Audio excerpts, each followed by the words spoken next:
எல்லாருக்கும் வணக்கம். Central 2 trailer, 2 song எல்லாமே ஒரு எமோஷ்னல் ஃபேக்டராக இருந்தது. ஜாலியான சீன்ஸுன்னு பார்த்தீங்கன்னா, அவங்க சைக்கிளில் போகிற அந்த ஒரு சீன் தான் சொல்ல முடியும்னு நினைக்கிறேன். தண்ணி அடிக்கிறத பற்றி நான் சொல்லலை. தண்ணி அடித்தா அது ஜாலி கிடையாது. கவுண்டமணி ஒரு படத்தில் சொல்லியிருப்பார், ஞாபகம் இருக்காது, இவ்வளோ கஷ்டப்பட்டு அடிக்கிறோம், ஜாலியாக அடிக்கிறேன்னு சொல்கிறீங்களா? அது மாதிரி ஏன் அதை சொல்கிறேன் அப்படின்னா, நான் வந்து இந்த யூனிட்டில் எனக்கு யாருமே தெரியாது. இங்கே வந்ததுக்கப்புறம் தான் சரி ஓகே நமக்கு தெரிஞ்ச ஒரு ஆர்வி உதயகுமார் வந்திருக்காரு. அஃப்கோர்ஸ் நான் வந்ததே வந்து இங்கே பேரரசுக்கு தான் வந்தேன். பேரரசுக்கு வந்து அவர் வந்து ஒரு லீட் ரோல் பண்ணியிருக்கேன் அப்படின்னு சொன்னார். கண்டிப்பாக நம்ம போய் வாழ்த்தணும் அப்படின்றதுனால தான் நான் வந்து வீட்டில் ஒரு ஃபங்க்ஷன் ஒன்று இல்லை, ஒரு கிராண்ட் டாட்டருக்கு பர்த்டே ஃபங்க்ஷன் அது நடந்துகிட்ருக்கு. சரி வந்துட்டு தலை காமிச்சிட்டு போகலாம் அப்படின்னு வந்தேன். அப்புறம் வந்து பார்த்தா நம்ம ட்ரம்ஸ் சிவமணி அவர் இங்கே வந்ததுக்கு காரணம் வந்து அவருடைய ஃப்ரெண்டு மியூசிக் டைரக்டர் அப்படின்னு சொன்னார். இவர் அண்ணங்கிட்ட தான் அவர் வந்து பியானோ கற்றுக்கிட்டார் அப்படின்னு சொன்னார். ஸோ ஏதோ ஒரு கனெக்ஷனில் தான் எல்லாமே உள்ளே வர முடியும். எப்படி சென்ட்ரலில் வந்து எல்லோரும் ஒன்றா இறங்கினாலும் ஒவ்வொருத்தரும் ஒவ்வொரு திசைக்கு போயிடுவாங்க. ஆனால் சென்ட்ரலுக்கு வந்து தானே ஆகணும், எங்கே வெளியூர் போகிறோம் அந்த மாதிரி வந்திருக்கோம். ஸோ சென்ட்ரல் இந்த படம் மிகப்பெரிய வெற்றி அடையணும். பேரரசுக்கு வந்து என்னுடைய மனப்பூர்வமான வாழ்த்துக்கள். ஏன்னா அவர் வந்து அவருடைய படங்கள் வந்து நிறைய பேசிச்சு. விஜயோட படங்கள்லாம் வந்து நம்ம டைரக்ஷனில் ஒரு நல்ல துள்ளலாக பண்ணியிருந்தார். ஆனால் ஒரு நடிகராக வந்து அவர் இந்த படத்தில் வந்து லீட் ரோல் பண்ணியிருக்காரு. அஃப்கோர்ஸ் அவருடைய படத்துலேயே அவர் வந்து நான் பண்ணுற மாதிரி இந்த கேமியோ ரோல்லாம் பண்ணுவார். ஆனால் தனியாக வெளிப்படங்களில் வந்து அவர் நடித்தது தான் நினைக்கிறேன் ஃபஸ்ட்டு ஒரு அது லீட் ரோலில் பண்ணியிருக்காருன்னு சொன்னார். லீட் ரோலோ மெயின் ரோலோ, பட் சென்ட்ரலில் வந்து அந்த சென்டராக இருக்கீங்கன்னு நினைக்கிறேன். அந்த வில்லனிசம் அது வந்து அவருடைய பார்வையிலையும் நடையிலையும் அந்த லுங்கியை மடித்து கட்டுறதுலையும் எல்லாத்துலேயுமே காமிச்சிருக்கீங்க. நடிப்புலேயும் படம் பார்த்தா தெரியும், இதிலே தெரியுது, ட்ரெய்லர்லேயே எமோஷ்னலான சீன்ஸ் தான் இருக்குது த்ரூ அவுட் த சாங். இது அவர்கிட்ட கேட்டேன், மியூசிக் டைரக்டர்கிட்ட எத்தனை சாங்னு கேட்டேன், 4ன்னு. இது 2 வந்து ஒரு எமோஷ்னலான சாங்கு, இன்னும் 2 வந்து நான் அதுவும் அப்படி தான் சார் அப்படின்ட்டாரு. ஏன் ஜாலியான சாங்கை போடலன்னு கேட்கலான்னு வந்தேன். இல்லை அதுவும் கிட்டத்தட்ட இந்த மாதிரி தான் அப்படின்னாரு. ஸோ கதைக்கு ஏற்ற மாதிரி ஒரு மியூசிக் அது அவரால் என்ன முடியுமோ அந்த அளவுக்கு மேக்ஸிமம் கொடுத்துருக்காரு. அவருக்கு என்னுடைய வாழ்த்துக்கள். படம் பாடல்கள் மட்டுமல்ல, படமும் மிகப்பெரிய வெற்றி அடைய வேண்டும். பேரரசு ஆட்சி செய்யுங்கள். சினிமாவில் நடிப்பில் இப்பொழுது டைரக்ஷன் அப்பப்போ மறந்துடாதீங்க அதுவும். Thank you very much. All the best for the whole team. Thank you very much. காக்கா முட்டை படத்தில் குழந்தை நட்சத்திரமாக நடித்தவர் தான் இந்த படத்தில் ஹீரோன்னு சொன்னாங்கன்னா அவரை பற்றி பேசணும்னு நினச்சேன். அதுக்கப்புறம் பேரரசு வந்து எப்படி எல்லாரும் இங்கே யூனியனில் இருக்கிறவங்க வந்திருக்காங்கல்ல, அவங்கள பார்த்தவொன்னே தான் ஞாபகம் வருது. பேரரசு வந்து ஆஸ் எ டைரக்டர் மக்களை வந்து கவர்ந்துருக்கிறாரு. இப்போ நடிப்பில் கவர போகிறாரு. அப்படிங்கிறத விட அவர் வந்து ஒரு மனிதநேயம் மிக்க ஒரு ஒரு ஒரு மனிதர், நல்ல மனிதர். அதுதான் வந்து எல்லாரையும் இங்கே கவர்ந்து இழுக்கும். இந்த படத்தில் மட்டும் இல்லை, ஒரு யூனியனில் போனால் நான் பல வருஷமாக பார்த்துட்ருக்கேன். அதுவும் இந்த கோவிட் பீரியட்லலாம் அவர் இப்போ உழைத்த உழைப்பு, தன் உயிரை பற்றி கூட கவலைப்படாமல், யாருமே இல்லை ரோட்லன்னா கூட இவர் மட்டும் ஒரு 4 பேரை கூப்பிட்டு அவங்களுக்கு சாப்பாடு கொடுக்குறது, அது கொடுக்குறது, இந்த மாதிரி நிறைய இது அவர் பண்ணியிருக்காரு. இதெல்லாம் நான் கேள்விப்பட்டது, ஸ்டில்ஸ் எல்லாம் பார்த்தது. அது இல்லாமல் இப்போ வந்து மிகப்பெரிய பணியை செஞ்சிட்ருக்காரு நம்ம உதயகுமார் சாரோடு சேர்ந்து. அதுக்கும் என்னுடைய வாழ்த்துக்கள். அதுவும் மீண்டும் தொடரட்டும். நன்றி. இந்த விழாவிற்கு வந்திருக்கும் பத்திரிகை துறை நண்பர்களுக்கும் ஊடகத்துறை நண்பர்களுக்கும் மற்றும் திரையுலக ஜாம்பவான்கள் அனைவருக்கும் என்னுடைய முதற்கண் வணக்கத்தை தெரிவித்துக் கொள்கிறேன். இந்த படம்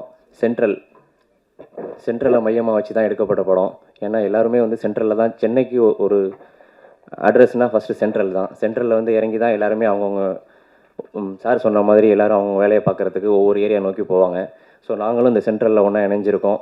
இந்த சென்ட்ரலில் முக்கியமாக சொல்ல போகும்போது பேரரசு சார் பெரிய ரோல் பண்ணியிருக்காங்க. ரொம்ப உங்களுக்கு படம் பார்க்கும்போது தெரியும்.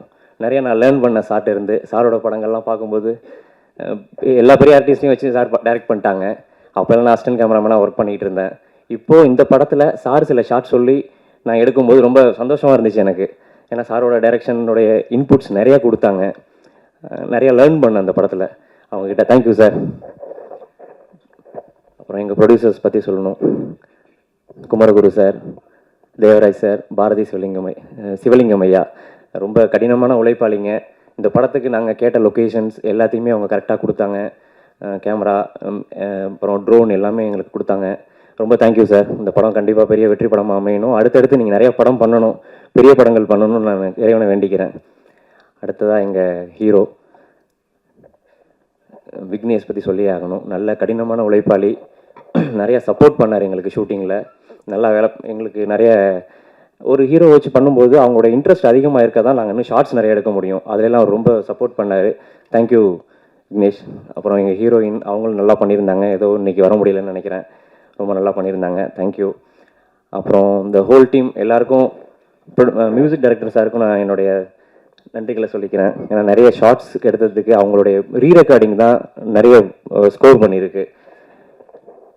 Thank you sir. தேங்க்யூ. இந்த படத்தோட இயக்குனர் பாரதி சிவலிங்கம். அவர் என்னுடைய நண்பர். அவர் நான் அசிஸ்டன்ட் கேமராமேனாக இருக்கும்போதுலேருந்து அவர் எனக்கு பழக்கம். நல்ல கடினமான உழைப்பாளி. அவர் நிறைய ஸ்கிரிப்டை எடுத்துக்கிட்டு நிறைய ப்ரொடக்ஷன்ஸ் எல்லாம் போய் ட்ரை பண்ணிகிட்டு இருந்தார். அப்போது ஒவ்வொரு தடவையும் அவருக்கு தோல்வி தான் அதிகமாக இருந்துச்சு. சொல்லிக்கிட்டே இருப்பார் என்கிட்ட, இன்னும் இது நடக்கலைண்ணே, ஒன்றும் இல்லை கவலைப்படாதீங்க, கண்டிப்பாக நடக்கும் ஒரு நாள் அப்படின்னு. அது இப்போ நடந்துருச்சு.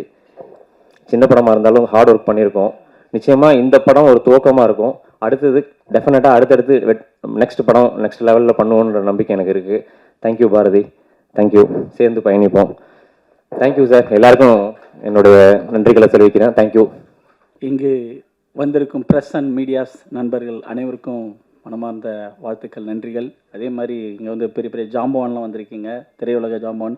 கேஎஸ் ரவிக்குமார் சார் கையால் இந்த இசைத்தட்டு வெளியிடுறது வந்து ரொம்ப பெருமையாக நினைக்கிறோம். ஏன்னா இந்த மாதிரி படங்களுக்கு வந்து சாரோட சப்போர்ட்லாம் வந்து பெரிய பலம். ஸோ பேரரசு சார் இதில் மெயினாக இருக்கார். ஸோ ஆர்வி உதயகுமார் சார்லாம் வந்திருக்காங்க. ஸோ எல்லாருக்குமே வந்து எனக்கு மனமார்ந்த வாழ்த்துக்கள் சார். சென்ட்ரல் படம் ரங்கநாதன் மூவி மேக்கர்ஸ் வந்து சூப்பராக குமரகுரு சார், சிவலிங்கம் சார், தேவராஜ் சார் 3 பேரும் தயாரிப்பாளர்களாக இருந்து சூப்பராக அந்த படத்தை மேக் பண்ணியிருக்காங்க சார். இதை பாரதி சிவலிங்கம் வந்து அருமையாக டைரக்ட் பண்ணியிருக்காரு. இவரை பற்றி ஒரு சின்ன விஷயம் சொல்லணுமா? ஒரு 7 இயர்ஸ் பேக் வந்து அப்போயே ஒரு ஸ்கிரிப்ட் ரெடி பண்ணிவிட்டு ஊர் கூப்பிட்டாருங்க. ஜெயங்கொண்டம் அவர் ஊர் தாண்டி முத்துவாஞ்சேரி கிராமம். ஸோ அங்கே வந்து பூஜை போட்டு ஆரம்பித்தார். ஸோ போனோம் நாங்கள்லாம் அங்கே. அப்போ இருந்த அவரோட ஆர்வம் அது அப்படியே அசிஸ்டன்ட் டைரக்டராக சில படங்கள்லாம் பண்ணி சேனல்ஸில் ஒர்க் பண்ணி ஸோ எக்ஸ்பீரியன்ஸ் கெயின் பண்ணி ஒரு நல்ல தயாரிப்பாளர்கள் 3 பேர் கிடச்சி இந்த படத்தை அருமையாக இயக்கியிருக்காரு. ஸோ நல்லா வந்திருக்குங்க. மியூசிக் டைரக்டர் வந்து எக்ஸ்ட்ரானரியாக போட்டிருக்காரு music. Sir super sir, song extraordinary நல்லா பண்ணியிருக்கீங்க, நன்றி. அதே மாதிரி cameraman Vinod sir super sir, DOP நல்லா பண்ணியிருக்கீங்க. இந்த படத்தில் ஒரு தொழிலாளர்கள் அடிமைப்படுத்தப்பட்டு எப்படி வந்து வாழ்க்கையில் கஷ்டப்படுறாங்க. சென்ட்ரலில் வந்து கிட்டத்தட்ட ஒரு 10,000 பேர் வராங்கனாக்கா இதில் ஒரு 9,000 பேருக்கு மேலே வேலையை தேடி தான் வராங்க சென்னையை நோக்கி. ஸோ மீதி 1000 பேரோ 500 பேரோ இந்த சுற்றுலா பீச்சு பார்க்கு இந்த மாதிரி விஷயங்கள்லாம் பார்த்துட்டு போவாங்க. சமாதி எம்ஜிஆர் சமாதிலாம். ஸோ இந்த படம் ஒரு மிக சிறந்த ஒரு அருமையான கருத்தை சொல்லக்கூடிய ஒரு படம். இந்த படத்தை எல்லாரும் பாருங்கள், தேட்டரில் பார்த்து ஆதரவு தாங்க. ஸோ எல்லாருக்குமே இந்த என்டையர் டீமுக்கு வந்து நான் மனமார்ந்த வாழ்த்துக்களை தெரிவிக்கிறேன். பாரதி ரொம்ப நன்றி இந்த வாய்ப்பு கொடுத்ததுக்கு. எனக்கு ஒரு நல்ல ஒரு கேரக்டர் கொடுத்தாப்புல, பவர்ஃபுல் கேரக்டர். ஸோ மனமார்ந்த வாழ்த்துக்கள் சார் எல்லாருக்கும். ஸோ பேரரசு சார் பற்றி சொல்லணும். நான் என்னை வந்து சார் வந்து ஸ்பாட்டில் நிறைய ஒர்க் வாங்கினார். சொல்லுவேன் சார், நான் திருப்பாச்சி, சிவகாசி இதெல்லாம் எல்லா படமும் உங்கள் வாய்ப்பு தேடி வந்திருக்கேன் சார், பண்ண முடியல. இந்த படத்தில் வந்து நீங்கள் சொல்லி நான் நடித்தது ரொம்ப சந்தோஷமாக இருக்குது சார். அருமையாக பண்ணியிருக்காரு, எக்ஸ்ட்ரானரியாக பண்ணியிருக்காருங்க, சும்மா பிரம்மாண்டம். இது வரைக்கும் சார் அந்த மாதிரி பார்த்ததே இல்லை. அவ்வளோ பவர்ஃபுல் கேரக்டரு. அருமையாக வந்திருக்கு சார். ரொம்ப நன்றி நன்றி சார். வாழ்த்துக்கள் எல்லாருக்கும். தேங்க்யூ. அனைத்து தமிழ் சொந்தங்களுக்கும் வணக்கம். இங்கே வந்திருக்கிற பத்திரிகை நண்பர்கள், ஊடகத்துறை நண்பர்கள் எல்லோருக்கும் வணக்கம். மேடையில் அமர்ந்திருக்கிற இயக்குனர்கள் மற்றும் ஜாமான்கள் அனைவருக்கும் என்னுடைய வணக்கங்களை தெரிவிச்சுக்கிறேன். மேதகு படத்துக்கு அப்புறம் நான் பட வாய்ப்பு இல்லாமல் நிறைய படங்கள் தேடிட்டு இருந்தப்போ பாரதி சார் தான் எனக்கு ஒரு நல்ல வாய்ப்பு கொடுத்தாரு. அவருக்கு என்னென்னும் நான் நன்றியாக இருப்பேன். அது மட்டும் இல்லை, ஷூட்டிங் ஸ்பாட்டில் எனக்கு ரொம்ப உதவியாக இருந்தார். இந்த படத்தில் பார்த்தீங்கன்னா பேரரசு சார் ஒரு மாசான ஆக்ஷன் கேரக்டரில் நடிச்சிருக்காரு, வில்லன் கேரக்டர். படம் சூப்பராக வந்திருக்கு. அதே மாதிரி தர்ஷன் சாருக்கு என்னோடய நன்றிகள்.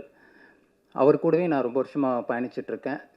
சித்தா படத்துக்கு அப்புறம் இந்த படத்தில் அவர் சூப்பராக ஒரு கேரக்டர் பண்ணியிருக்காரு, மாசா. அதே மாதிரி பாரதி சாரும் நல்லா பண்ணியிருக்காரு. இந்த படத்தோட ஹீரோ காக்கா முட்டை விக்னேஷ், அவர் பார்த்திங்கன்னா ஷூட்டிங் ஸ்பாட்டில் எல்லா விதத்துலேயும் ஒத்துழைப்பு கொடுத்தாரு. அவருக்கு என்னுடைய நன்றிகள். அதே மாதிரி அவர் என்னோடய மகன் கேரக்டர் பண்ணியிருக்காரு. அப்பா மகன் கேரக்டர் பார்த்திங்கன்னா அந்த சிங்க்கு கரெக்டாக அவர் கூட அமைஞ்சது. அதுக்காக அவருக்கு நன்றியை தெரிவிச்சுக்கிறேன். இந்த படத்தோட தயாரிப்பாளர்கள் பார்த்திங்கன்னா எந்த ஒரு பந்தாவும் இல்லாமல் எங்களுக்கு ஸ்பாட்டில் நிறைய சப்போர்ட் பண்ணாங்க. அது மட்டும் இல்லாமல் இந்த படம் நல்லபடியாக வந்திருக்கிறதுக்கு எல்லாருமே கடுமையாக உழைச்சிருக்காங்க. இந்த படம் வெற்றி பெறத்துக்கு நீங்கள் எல்லாருமே நல்ல ஒத்துழைப்பு கொடுக்கணும். சென்ட்ரல் ஒரு மாசான டைட்டில், மாசான வெற்றி பெறத்துக்கு உங்கள் எல்லாருடைய ஆசீர்வாதம் கேட்டு நன்றி. அனைவருக்கும் வணக்கம். சென்ட்ரல் படத்தினுடைய ஆடியோ வெளியீட்டு விழாவிற்கு வருகை தந்திருக்கக்கூடிய திரையுலகை சார்ந்திருக்கக்கூடியவர்கள், ஊடக நண்பர்கள், திரைப்பட குழுவினர் அனைவருக்கும் என்னுடைய பணிவார்ந்த வணக்கத்தை தெரிவித்துக் கொள்கின்றேன். இந்த ஆடியோவை வெளியிட்டு இங்கே அமர்ந்திருக்கக்கூடிய திரையுலகில் ஒரு ஆகச்சிறந்த ஆளுமையாக இருக்கக்கூடிய இயக்குநர்களில் குறிப்பிடத்தக்கவர் மரியாதைக்குரிய KS ரவிக்குமார் சார் அவர்கள். அதேபோன்று திரைத்துறையில் கொங்கு மண்டலத்தினுடைய அந்த சொல்லாடலை மிகப்பெரிய அளவில் அறிமுகப்படுத்தியவர் RV உதயகுமார் இயக்குனர் அவர்கள். மற்றும் இந்த படத்தில் ஒரு இயக்குனராக இருந்து ஒரு சிறந்த வில்லனாக அறிமுகமாக இருக்கக்கூடிய இயக்குனர், நடிகர் பேரரசு சார் அவர்கள். இந்த படத்தினுடைய போஸ்டர் முதலில் வெளியிட்டவர் விடுதலை சிறுத்தைகள் கட்சியின் தலைவர், எழுச்சி தமிழர் முனைவர் தொல் திருமாவளவன் அவர்கள். தம்பி பாரதி, இயக்குனர் பாரதி சிவலிங்கம் அவர்கள் போஸ்டர் தலைவர் வெளியிட்டு வாழ்த்தினார்னா படம் வெற்றி அடையிறதுக்கு ஒரு வாய்ப்பு இருக்குது, சந்திக்க வைங்க அப்படின்னாரு. தலைவரை சந்திக்க வச்சோம். இந்த சென்ட்ரல் அப்படின்ற இந்த தலைப்பை வச்சு ஒரு 3/4 மணி நேரம் பேசினார். தலைவர் எழுச்சி தமிழர் அவர்கள் எந்த தலைப்பிலையும் பேசக்கூடிய ஒரு ஆற்றல் வாய்ந்தவர் என்பது உங்களுக்கு நன்றாக தெரியும். அவர் ஒரு கிராமத்திலிருந்து சென்னைக்கு வந்தபோது சென்ட்ரலில் தான் இறங்கியிருக்காரு படிப்புக்காக. அந்த சென்ட்ரல் பகுதியிலேயே நீண்ட நாட்கள் தங்கியிருந்திருக்கிறாரு. இப்போ இந்த சென்ட்ரல் என்கின்ற அந்த இடத்திற்கு யாரெல்லாம் வருவார்கள், என்னவெல்லாம் செய்வார்கள் அப்படின்றத ஒரு 40 நிமிஷத்துக்கு மேலே விளக்கி பேசினார். இந்தியாவில் சென்னை ஒரு முக்கியமான ஒரு மெட்ரோபாலிட்டன் சிட்டி. இன்றைக்கு வட இந்திய தொழிலாளர்களும் சென்னைக்கு வந்துட்டுருக்காங்க. அப்படிப்பட்ட தமிழ்நாட்டின் ஒரு மையப்பகுதியாக இருக்கக்கூடிய சென்னை தலைநகரில் முக்கியமான இடமாக இருக்கக்கூடிய அந்த சென்ட்ரல் என்கின்ற தலைப்பை ஏன் வச்சாங்கன்னு கேட்டார் அந்த மேடையிலேயே. அதுக்கப்புறம் கதையை சொன்ன பிறகு அவர் கன்வின்ஸ் ஆகி இந்த சென்ட்ரல் அப்படின்ற தலைப்பை பற்றி ஒரு 40 நிமிஷம் பேசினாங்க. தம்பி, நான் நடிகர் இல்லை, ஆனால் இந்த படத்தில் நடிக்க வச்சுட்டாரு, என்னைய கட்டாயப்படுத்தி நீங்கள் படத்தில் தலையை காட்டுங்க அப்படின்னு. ஒரு 7 நாட்கள் தான் என்னால் ஒதுக்க முடிஞ்சது. ஏன்னா நான் அரசியல் பின்புலம் இல்லாமல் தொடர்ந்து தலைவர் கூடயே பயணிக்கக்கூடியவன். கட்டாயப்படுத்தி வந்தே ஆகணும்னு சொல்லிட்டு அந்த வாய்ப்பை கொடுத்தாரு. அதுலேயும் பேரரசு சார் கூட நடிக்கிறது பெரிய, அவர் பார்த்த உடனே ஒரு பயமாயிடுச்சு. ஏன்னா எவ்வளோ பெரிய இயக்குனர், அது நேருக்கு நேராக சந்திக்கிறோம். இந்த படத்தில் நிறைய கரெக்ஷன் கொடுத்துருக்காரு பேரரசு சார். உண்மையிலே இந்த படத்துக்கு அவர் பெரிய கிஃப்ட்டு. அதெல்லாம் வந்து பாராட்டக்கூடிய அது தம்பி பாரதி சிவலிங்களுக்கு அது அமைஞ்சிருக்கு. இந்த இந்த பாடல்லாம் பார்த்தீங்கன்னா ஒரு விளிம்புநிலை மக்களுடைய கண்ணீரை ஒரு காட்சிப்படுத்தும் போது அதற்கேற்ற ஒரு இசையாக இசையமைப்பாளர் இலா அவர்கள் இசை பாடல் 2 பாடலை உருவாக்கியிருக்காங்க. இன்றைக்கு இருக்கக்கூடிய சமூக அவலங்களை ஒரு காட்சிப்படுத்தப்பட்டு அதற்கு வந்து ஒரு உயிரோட்டமான ஒரு இசையை கொடுத்த திரு இலா சார் அவர்களுக்கும் என்னுடைய நன்றி தெரிவித்துக் கொள்கின்றேன். முழுக்க முழுக்க படம் தொடங்குறதுலேருந்து முடிகிற வரைக்குமே ஒரு சாருக்கு KS ரவிக்குமார் சார் அவர்கள் சொன்னது போல் ஒரு எமோஷ்னலான ஒரு படம் தான். ஒரு வழிகளை சுமந்திருக்கக்கூடிய ஒரு படமாக தான் அந்த கிளைமாக்ஸ்லேயும் படம் அப்படி தான் முடியுது. இன்றைக்கு காலத்திற்கு தேவையான ஒரு கதையை வந்து அவர் சொல்கிறனால அது படம் மிகப்பெரிய வெற்றி அடையும். இந்த படத்தை அரும்பாடுபட்டு தயாரிக்கக்கூடிய தயாரிப்பாளர்கள் அவங்களாம் பெரிய பணக்காரங்க கிடையாது. எங்கிட்ட ஒரு பணத்தை பரட்டினாங்க, வட்டிக்கு வாங்கிட்டு வந்திருக்காங்க. தயாரிப்பாளர்கள் வந்து தேவராஜ், குமரகுரு, சிவலிங்கம் ஆகியோருக்கு என்னுடைய நெஞ்சார்ந்த நன்றியை தெரிவித்துக் கொண்டு கண்டிப்பாக அந்த படம் வெற்றி அடையும். அவங்களுக்கு நிறைய பட வாய்ப்புகள் செய்யக்கூடிய ஒரு வாய்ப்பு அமையும் என்று இந்த நேரத்தில் தெரிவித்துக் கொள்கிறேன். தம்பி புவன் எனக்கு ரொம்ப நாளாக தெரியும், PRO, அவருக்கு என்னுடைய வாழ்த்துக்கள். தம்பி மேனேஜர் ஆனந்த் அவர்களுக்கு வாழ்த்துக்கள். இந்த படத்தில் வந்து உதவி இயக்குனராக பணியாற்றிய கண்ணன் அவர்களும் படத்துக்கு பெரிய அளவில் உறுதுணையாக இருந்தார். அவருக்கு என்னுடைய வாழ்த்துக்களை தெரிவித்துக் கொள்கின்றேன். சித்தார்த் தர்ஷன் அவர் வந்து ஸ்பாட்டில் வந்து ஒரு படத்தில் பார்த்து பயந்துட்டோம். ஆனால் நேராக பார்க்கும்போது ஒரு குழந்தையாட்டம் அவர் இருக்கிறாரு. அவர் அது மாதிரி காக்கா முட்டை தம்பி விக்னேஷ் ஒரு படத்தோட கதாநாயகன் அப்படின்ற அந்த இது இல்லாமல் ரொம்ப எளிமையாக ஃப்ரெண்ட்லியாக எல்லார்ட்டையும் பழகினார். அவருக்கு என்னுடைய தினத்தில் வாழ்த்துக்கள். குணா அவர்கள், ராஜா அவர்கள், கேமராமேன் வினோத் காந்தி, ஹீரோயின் சோனி ஆகியோருக்கும் என்னுடைய நெஞ்சார்ந்த வாழ்த்துக்களை தெரிவித்துக் கொள்கின்றேன். படம் எதிர்பார்த்த அளவிற்கு அந்த இடத்துல நான் சினிமா அனுபவம் கிடையாது, ஆனால் நம்மளால் புரிஞ்சுக்கிற முடியும். ஷூட்டிங் கூட நான் பார்த்தது கிடையாது. ஆனால் ஸ்பாட்டுக்கு போகும்போது எப்படி எடுக்கிறாங்க, இது அந்த ஸ்பாட்லேயே திருத்துறாங்க, கதையெல்லாம் மாற்றுறாங்க, காட்சியை மாற்றும் போது தான் தெரிஞ்சது இவ்வளோ ரிஸ்க்கு. சினிமான்றது நம்ம தேட்டரில் உட்காந்து படம் பார்த்துட்டு ஈஸியாக குறை சொல்லிட்டு போயிடுறோம். ஆனால் ஸ்பாட்டுக்கு போனால் தெரியுது எவ்வளோ கஷ்டம். அதில் உண்மைக்கு இயக்குநர்கள்லாம் வந்து அவங்க ஒரு படம் இயக்கி வெளியிடுறது, ஒரு தாய் வந்து குழந்தைய வந்து சுமந்து 10 மாதம் சுமந்து பிரசவிக்கும் போது என்ன வலி இருக்கிறதோ அந்த வலி தான் இயக்குநர்களுக்கு இருக்கும் அப்படின்றத அந்த ஷூட்டிங் ஸ்பாட்டு போன பிறகுன்னு தெரியுது. இனிமேல் எந்த படத்தையும் வந்து விமர்சனமே பண்ணக்கூடாது, நல்லா இல்லைன்னு சொல்லக்கூடாது. ஏன்னா தயாரிப்பாளர்கள் ஒரு நோக்கத்தோடு வர்றாங்க, இயக்குநர்கள் ஒரு நோக்கத்தோடு வர்றாங்க, அவங்க நோக்கத்தை ஒரு காட்சிப்படுத்துறாங்க, அவ்வளோதான். அதனால் எந்த படமாக இருந்தாலும் நம்ம வாழ்த்துவோம், இந்த படத்தையும் நம்ம வாழ்த்துவோம். வெற்றி அடைவதற்கு என்னோட நெஞ்சார்ந்த வாழ்த்துக்கள். நன்றி, வணக்கம். மரியாதைக்குரிய அண்ணன் சிவமணி இருக்காங்க, மறந்துட்டேன், மன்னிக்கணும். அவருக்கு ரொம்ப அவர் மச்சான், நாங்களாம் ஃப்ரெண்டு. அதோட பெரிய அவங்க தங்கச்சி வீட்டில் தான் நாங்கள் குடியிருந்தோம். தலைவர் வெளிச்சு தமிழர் அவர்கள் அண்ணன் சிவமணி அவருடைய தங்கை வீட்டில் தான் ரொம்ப நாளாக நாங்கள் வாடகைக்கு குடியிருந்தோம். அதை சொல்ல மறந்துட்டேன். நன்றி அண்ணன். என்னை பெற்றெடுத்த அன்னைக்கும் என்னை தத்தெடுத்த சென்னைக்கும் என் முதல் வணக்கம். எனது 1ஆம் வகுப்பு ஆசிரியர்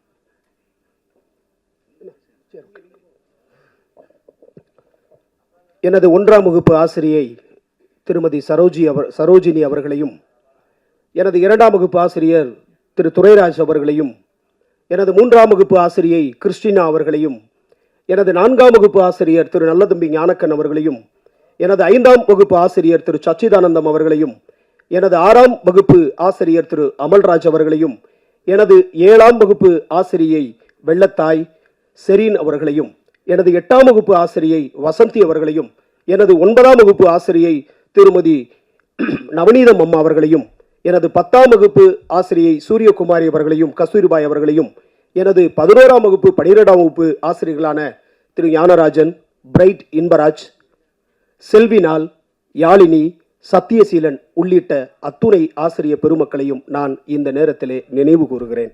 காரணம், வாத்தியார்கள் என்றால் பாடம் மட்டும் எடுப்பார்கள். ஆனால் இங்கு 3 வாத்தியார்கள் படமே எடுத்திருக்கிறார்கள். ஆகவேதான் என்னுடைய ஆசிரியர்களை நான் நினைவு கூற கடமைப்பட்டிருக்கிறேன். ஏன் ஆசிரியர் அவர்கள் படம் எடுத்திருக்கிறார் என்று சொன்னால், இங்க படிச்சவன் சொன்னா இங்க எவனும் கேட்கறது இல்லை, ஆனா நடிச்சவன் சொன்னா கேட்கிறான். அதனாலதான் அவங்க படம் எடுக்க வந்திருப்பார்களோ என்பது எனக்கான ஒரு ஐயம். ஆனால் கதை சாராம்சம் அவர்கள் கேட்டிருக்கிறார்கள். இந்த கதையை பண்ண வேண்டும் என்கின்ற உந்துதல் அவர்களுக்கு இருந்திருக்கிறது. எனவே 3 தயாரிப்பாளர் அவர்களையும் நான் நெஞ்சார வாழ்த்துகிறேன். இந்த படத்திலே குழுவினரிலே எனக்கு அண்ணன் பேரரசு அவர்களை இது தவிரவும் அண்ணன் வந்திருக்கிற சிறப்பு விருந்தினர் அண்ணன் ஆர்வி உதயகுமார் அவர்களை தவிர வேறு யாருமே பரிச்சயம் இல்லை. ஆனால் சின்னநகர் டீ கடையிலே நான் டீ சாப்பிட்டு கொண்டிருந்த பொழுது இயக்குனர் பாரதி சிவலிங்கம் அவர்கள் என்னை சந்திக்கிறார். என்னை வந்து கேட்குறாரு, நீங்கள் நடிகர் அப்படின்னு கேட்டார். இல்லைங்க, நான் பேசிக்கலி டைரக்ஷன் டிபார்ட்மெண்ட் அப்படின்னேன்.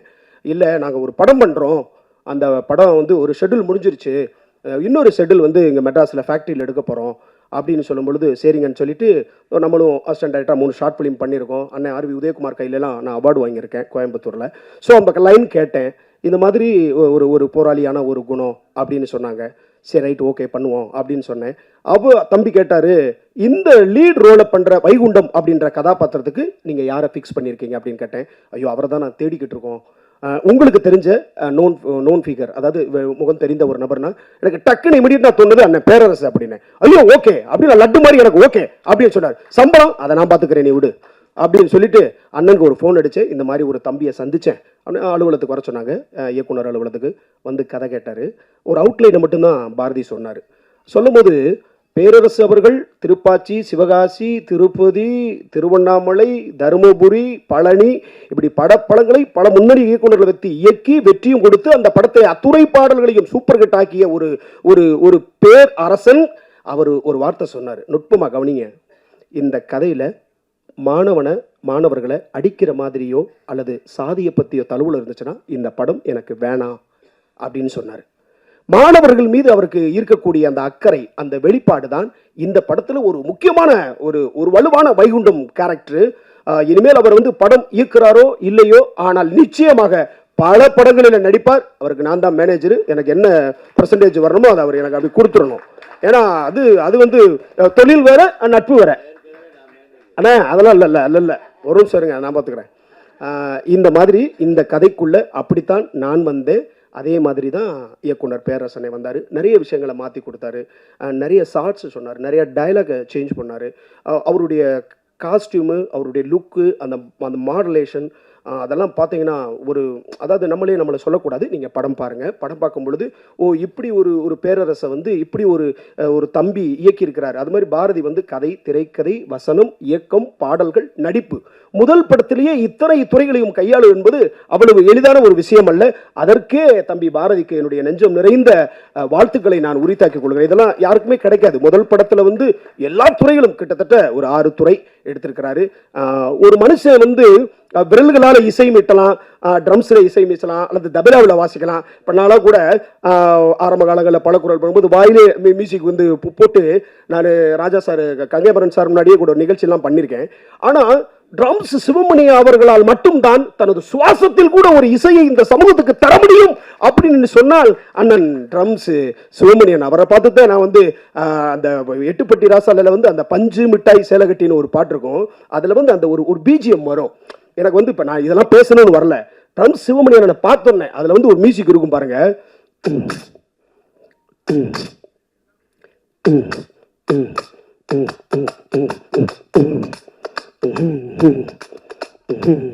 அந்த பஞ்சு மிட்டாய் சேலை கட்டி அப்படி வரும்.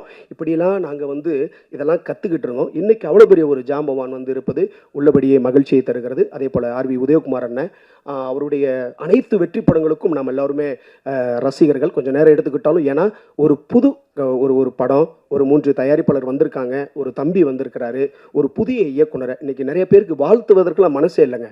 இவன் ஒளியனும், இவன் சாமனும், இவன் வளரக்கூடாதுன்னு தான் நினைக்கிறானுங்களே ஒழிய மனசார ஒருத்தனை வாழ்த்துறதுக்கு இங்கே வாய்ப்பே இல்லைங்க.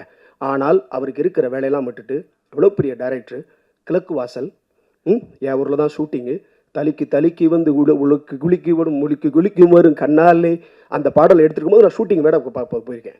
அதே மாதிரி பார்த்தீங்கன்னா கமல் சாருக்கு ஒரு வந்து அற்புதமான ஒரு படம், ரஜினி சாருக்கு மறக்க முடியாத ஒரு எஜமான்ற படம், ஒரு கேப்டன் விஜயகாந்த் ஐயாவுக்கு சின்ன கவுண்டருக்கு மேலே அங்கே ஒரு படம் வேணும்.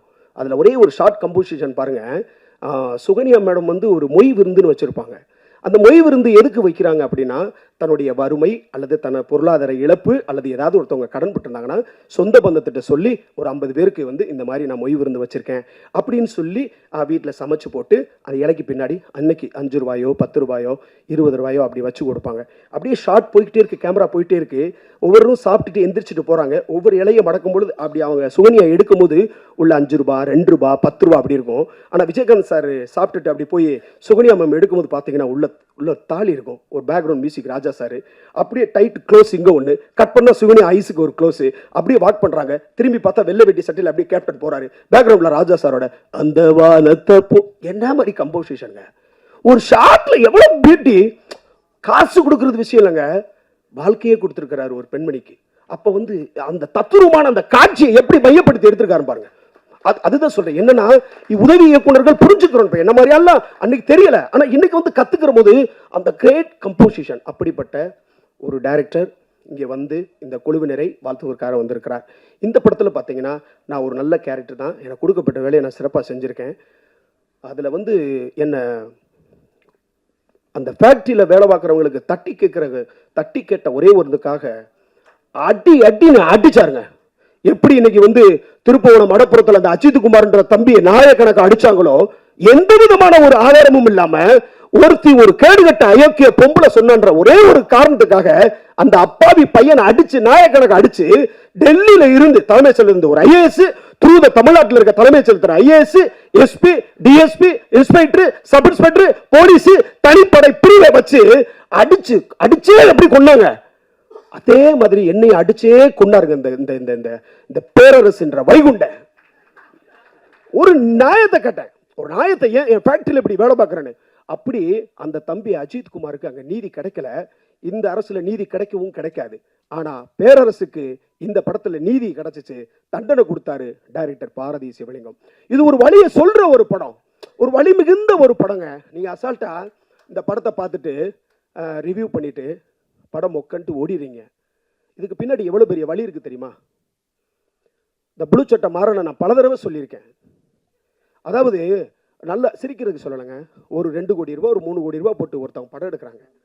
அசிஸ்டன்ட் டைரக்டருங்க 10-15 வருஷமா கஷ்டப்பட்டு தன் பொண்டாட்டி பிள்ளையில விட்டுட்டு பசி பட்டினி கொடுமையில ஒரு கதையை தயார் பண்ணி ஒரு தயாரிப்பாளர் கிடைச்சிட மாட்டாங்களா, என்னோட வாழ்க்கை மாறிடாதான்னு நினைச்சுக்கிட்டு இருப்பான். அப்படியே ஒரு ப்ரொடியூசரை பிடிச்சி ஒரு படத்தை பண்ணி கொண்டு வந்தா 3 நிமிஷத்துல சோழியை முடிச்சு போடுறாங்க. இருந்தாலும் 3 நிமிஷம் தான். அதுல மாடுலேஷனே பாருங்க எப்படின்னா, இப்போ பார்த்தோம்னா இன்னைக்கு பார்க்க போற படம் ஒரு படம் எழுத்துல இருந்து கடைசி வரைக்கும் வெட்டுறியான் குத்துறியான், ஏன் குத்துறியான் எது குத்துறியான் எதுக்குனே தெரியல. இந்த டைரக்டர் போறான் மஞ்சள் பை தூக்கிட்டு படம் இருக்கணும்னு வந்துடுறான். இந்த அஜித்தை பார்த்தீங்கன்னா இவர் வந்து மூஞ்சி சொதன்னு இருக்கு, சப்பாத்தி மாவு பெசல் போட்டு மாவு வச்சுக்கிட்டு இவரெல்லாம் ஆடுறாருன்னு சொல்லி உருவ கேளிகளை செய்கிறீங்க. ஒரு படத்தை வீணடிக்கிறீங்க, அந்த படத்தினுடைய உழைப்பை கெடுக்கிறீங்க, ஒரு புது இயக்குனரை கொல்றீங்க, ஒரு தயாரிப்பாளரை கொல்றீங்க. இது மாதிரி நிறைய விஷயங்கள். ஏன் நான் சொல்றேன்னா இது சின்ன படம் தாங்க, ஆனால் நல்ல கதை. நீங்கள் பத்திரிகையாளர் நண்பர்கள் நிறைய சகோதரர்கள் எனக்கு இருக்கீங்க, நண்பர்கள் இருக்கீங்க. இந்த படத்தை நல்லபடியாக எழுதுங்க. இந்த படம் உயிர் பெறும் பொழுது இன்னொரு படைப்பு உயிராகிறது. இன்னொரு படைப்பு வருகிற போது இன்னும் 100 பேருக்கு இயக்குனர் வேலை செய்வதற்கான ஒரு வாய்ப்பு கொடுக்கிறார். அதே மாதிரி நடிகர் நிலை கொச்சமாக பேசுவது, அந்த நடிகை அவ கூடப்படுத்தா, இந்த நடிகை இவ கூடப்படுத்த கேடுகட்ட பயில்வான் ரங்கநாதன் மாதிரி வாழ்க்கையை தொலைச்சிடாதீங்க. இன்னைக்கு அசால்ட்டா ஒரு வார்த்தையை சொல்லிட்டு போயிடுவாங்க இந்த நடிகை அவர் கூட அப்படின்னு. ஆனா இன்னைக்கு உளவியல் சிக்கல் என்னன்னா, இன்னைக்கு அந்த நடிகை வந்து இன்னைக்கு ஒரு திருமணம் முடிச்சு அவங்களுக்கு 2 பிள்ளைங்க இருக்கலாம். இன்னைக்கு யூடியூப்ல அதை கேட்கும் பொழுது அந்த பிள்ளைக்கு ஒளிவியல் ரீதியாக எவ்வளவு பாதிப்பு இருக்கும். அந்த வீட்டில் பேரண்ட்ஸ் நம்ம அம்மா அப்படியா நம்ம அப்பா அப்படி ஆகும்போது இந்த சிக்கலே தெரியாம இந்த போலீஸ்காரங்களாலே பொறிக்காதான் இருப்பாங்க போல. அது மாதிரி தான் இந்த பயில்வான் ரங்கநாதனும். ஏன் இப்படின்னா இது என்னுடைய கடமை, நீ எனக்கு வாய்ப்பு கொடுக்காம போ, எனக்கு அதெல்லாம் தேவையில்லை. ஆனால் சினிமா இயக்குநர்களுக்கும் நடிகர்களுக்கும் ஒரு பிரச்சனைனா நான் முதலாள குரல் கொடுப்பாங்க. அப்படித்தாங்க ஸ்ரீகாந்துக்கு இன்னைக்கு பிணையில் எடுத்திருக்கேன். என்னுடைய ரெஃபரன்ஸில் தான் ஸ்ரீகாந்தோட அட்வொகேட் ஃப்ரெண்ட்ஸை வச்சு தான் அவரை வெளியில் எடுத்திருக்கேன். அவர் கைது பண்ணும்போது எத்தனை மீடியா போய் அவரை போய் அசிங்கப்படுத்துறீங்க, அவமானப்படுத்துறீங்க. ஏதோ ஒரு மன உளைச்சல் பயன்படுத்திட்டாரு, தப்பு தான் இல்லைன்னு சொல்லலை, அரசாங்கம் தண்டனை கொடுக்கட்டும். ஆனால் மீடியா பீப்புளுக்கு கொஞ்சமாவது, நான் ஒரு சில மீடியாவுக்குள்ள தான் சொல்கிறேன், ஒரு அறம் வேணாமா? இப்போ அவர் பிணையில் ஆயிட்டாரு, ஆனால் வெளியில் வரல. ஸோ இந்த மாதிரி நிறைய பிரச்சனைகள் இந்த மீடியா நண்பர்கள் எடுத்துகிட்டு போங்க. லேட்டஸ்ட்டாக கூட இதை ஒன்று மட்டும் சொல்லி முடிச்சிடுறேன்.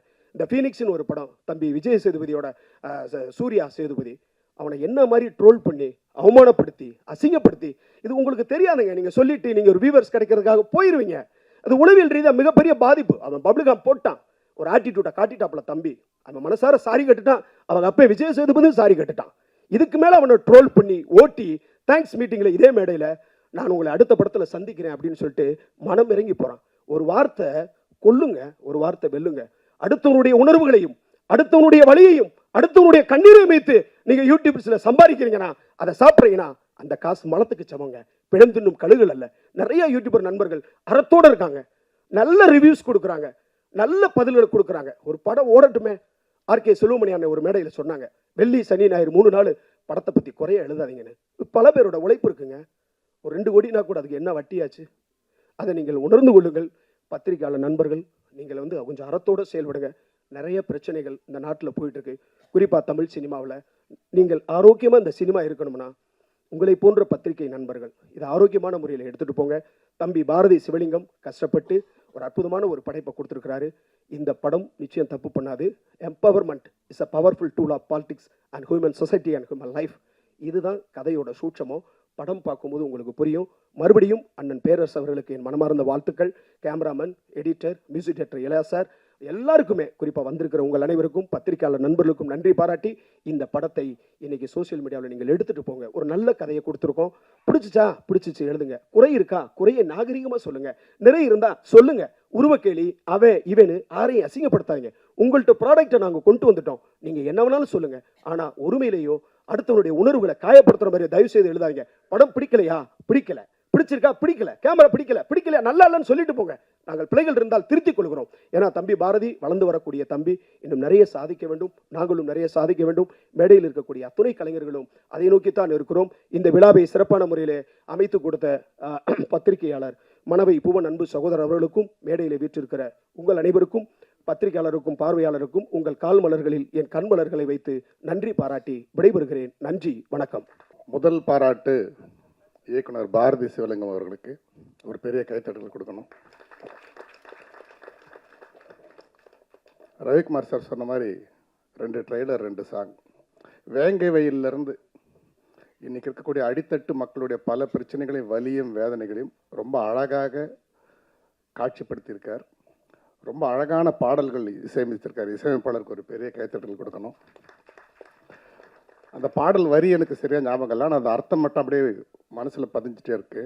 வாழ்கிற நாட்கள் கம்மி, அதனால் ஒவ்வொரு நொடியும் செதுக்கணும்னு சொல்லி வரிகள் எழுதியிருந்தாங்க இல்லையா? ரொம்ப அழகாக யார் எழுதியிருக்காங்க? நீங்கள் டைரக்டர் எழுதியிருக்காரு. அதுக்கு நிச்சயமாக அதுக்கு ஒரு கைத்தட்டல் கொடுக்கணும்.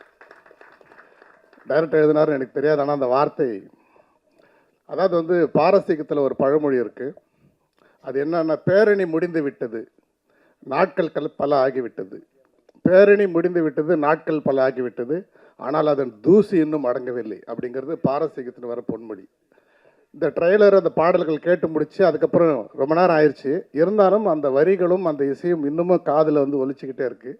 அந்தளவுக்கு ஒரு இம்பேக்ட் டைரக்டர் கொடுத்துருக்காரு, மியூசிக் டைரக்டர் கொடுத்துருக்காரு.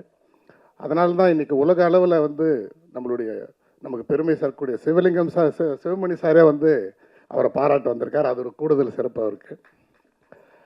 அதுக்கப்புறம் எனக்கு ஏதோ ஒரு டைம் ட்ராவலில் இருக்குமோன்னு ஒரு கன்ஃபியூஷனில் போயிட்டுருக்கு.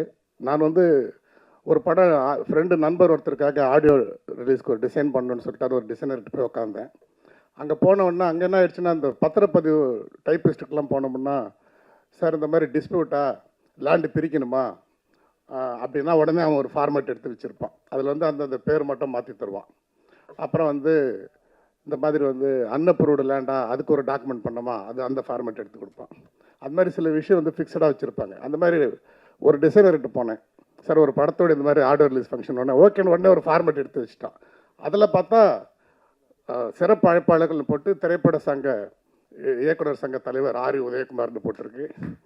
அப்புறம் செயலாளர் பேரரசுன்னு போட்டிருக்கு. இதெல்லாம் ஆல்ரெடி போட்டிருக்கு. ஐயோ, நான் இன்னும் எதுவுமே சொல்லவே இல்லையே, நீ அதுக்குள்ளே இதெல்லாம் போட்டு வச்சுருக்கேன்னு. இல்லை சார், இதுதான் சார் ஃபார்மேட்டு.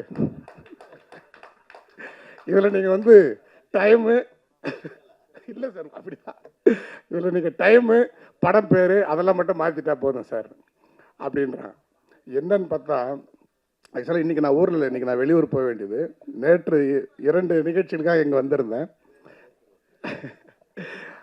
இன்றைக்கி வெளியூர் போக வேண்டியது. ஆனால் வந்து பேரரசு சார் நடித்த படங்கிறதுனால இன்றைக்கி ஊருக்கு போகிறத விட்டுட்டு, ஏன்னா எல்லாரையும் வாழ்த்துறதுக்காக பேரரசு சார் வர்றாரு, அவர்களுடைய படத்துக்காக வரணுமேன்றதுக்காக இன்றைக்கி ஊருக்கு போகிறதே விட்டுட்டு இந்த நிகழ்ச்சிக்காக நான் வந்திருக்கேன். ஏன்னு சொல்கிறேன்னு சொன்னால், எனக்கு தெரிஞ்ச இயக்குனர் சங்கம் தான் சிறப்பாக செயல்படுதுன்னு நினைக்கிறேன் சார். இப்போ பாருங்கள், நடிகை சரோஜாதேவி உண்மை. ஏன்னா இப்போ நடிகை சரோஜாதேவி இறந்துருக்காங்க. மிகப்பெரிய ஸ்டார், தமிழ் சினிமாவுக்கு பெருமை சேர்த்தவங்க. நம்ம நடிகர் சங்கத்திலேருந்து எத்தனை பேர் போய் அஞ்சலி செலுத்தினாங்கன்னு எனக்கு தெரியல. போயிருந்தால் ரொம்ப சந்தோஷம்தான். இந்த மாதிரி ஒரு சூழலில் இன்றைக்கி வந்து இயக்குனர் சங்கம், அதுவும் நேற்று பார்த்தீங்கன்னா, நேற்று தொடர்ச்சியாக 2 நிகழ்ச்சியில் வந்து என்னுடைய குருநாதர், என்னுடைய கலையுலக காட்ஃபாதர் டைரக்டர் உதயகுமார் சார் என்ன பண்ணார், அந்த 2 டைரக்டர்கிட்டையும் கூப்பிட்டு இங்கே வந்து சங்க வேலை தான் செஞ்சுட்டு இருந்தார். அவர் கூப்பிட்டது ஃபங்க்ஷனுக்கு. அவர் உடனே, நீ மெம்பர் ஆகிட்டியா, நீ உடனே போய் 50,000 ரூபாய் கட்டு. ஒரு டைரக்டர் நேற்று மோகன்னு சொல்லிட்டு 30 வருஷமாக டைரக்டர் அவருன்னு செருப்பே போடல. அவரை பற்றி நான் மேடையில் சொல்கிறேன், சார் 30 வருஷமாக செருப்பே போடல, டைரக்டராகவும் செருப்பு போட மாட்டேன்னு இருக்காரு, இனிமேல் அவர் போடுவார்னா இனிமேல் கூட போடக்கூடாது, நீ டைரக்டர் மெம்பர் ஆகிட்டு தான் நீ போடணும்னு சொல்லிட்டார். என்னுடைய நண்பர் ஒருத்தர் கிங் மேக்கர் ராஜசேகர், அவர் கூப்பிட்டு, சார் இவர் ஒரு 15,000 பேருக்கு ஹெல்மெட்லாம் கொடுத்துருக்கனால சென்டர் டெஸ்ட் அப்படின்னா உடனே நம்ம அசிஸ்டன்ட் டைரக்டர்லாம் கொடுக்க சொல்லிட்டார். அதாவது பாருங்கள், தனக்காக எனக்கு தெரிஞ்ச ஒரு இதுவரைக்கும் எதுவுமே கேட்டது. நான் குழந்தையிலேருந்து அவர் பார்த்துட்ருக்கேன், அவர்கிட்ட தான் வளர்ந்தேன்.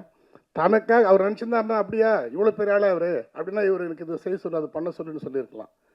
அவருடைய சிந்தனை எல்லாமே பார்த்திங்கன்னா, அவர் கான்ஷியஸே அதுதான் இருக்குது, சப்கான்ஷியஸில் தான் மற்றவங்களாம் இருப்பாங்க போல இருக்குது.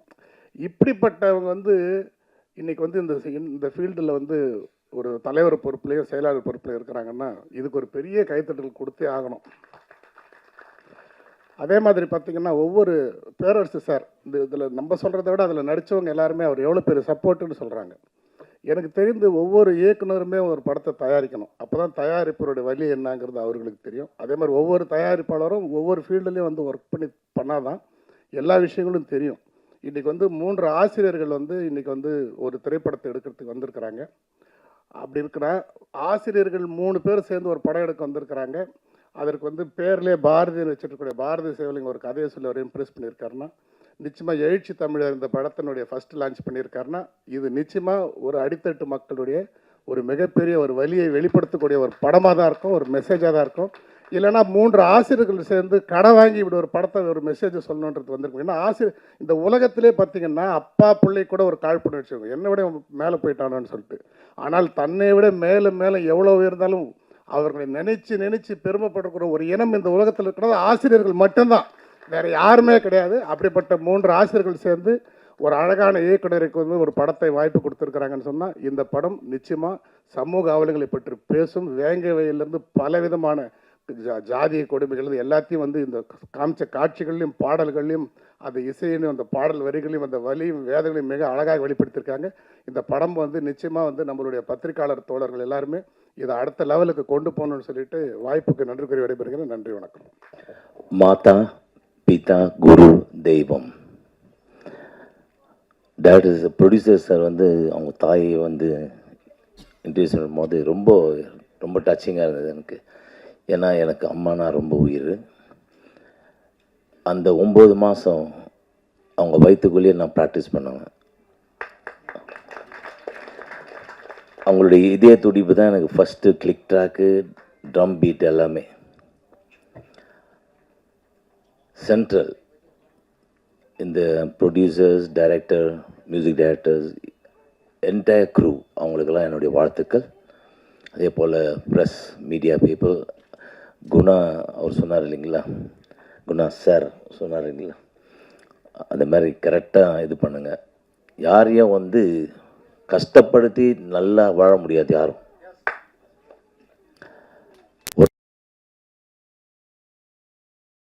அது வந்து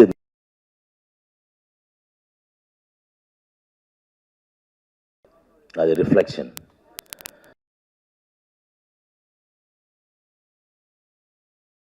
நாராயணி அவர் வந்து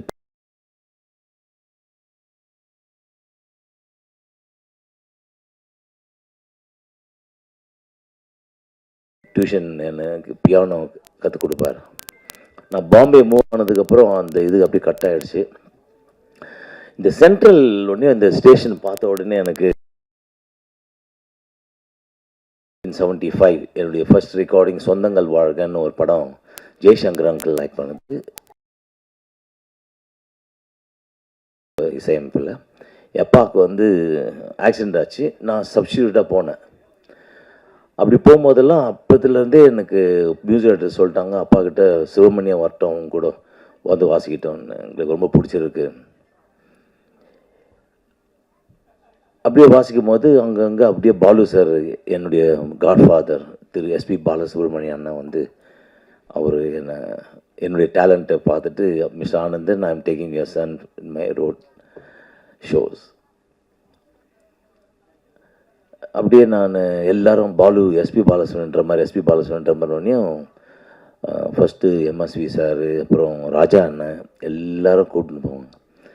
அப்போ நான் இங்கே ரெக்கார்டிங் 2 to 9 வாசித்துட்டு இங்கேருந்து பஸ் எடுத்து பார்க் லிபர்ட்டி தியேட்டருக்கு வந்து லிபர்ட்டிலேருந்து ஸ்டேஷன் அந்த எலக்ட்ரிக் ட்ரெயின் எடுத்து சென்ட்ரல் வருவேன். நான் சென்ட்ரல்லேருந்து ஒரு ரிக்ஷா பிடிச்சி நேராக மூலக்கொத்தலம், என்னுடைய ஏரியா, நான் வளர்ந்த இடம் பேசன் பிரிட்ஜ், அதில் ரிக்ஷாவில் போயிடுவேன். நான் டெய்லி ராத்திரியில் சென்ட்ரல் ஸ்டேஷன் தான் க்ராஸ் பண்ணுறது.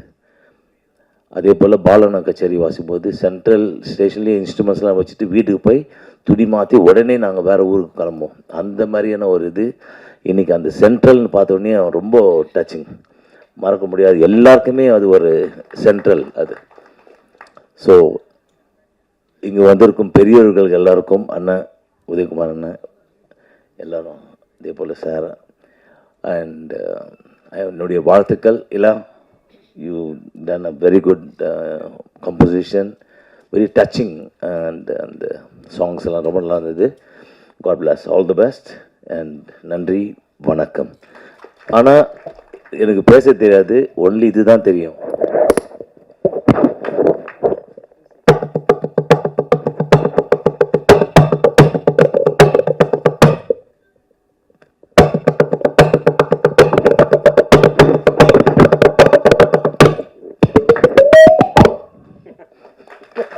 இறைவனுக்கு முதல்ல நன்றியை தெரிவித்துக் கொள்கிறேன்.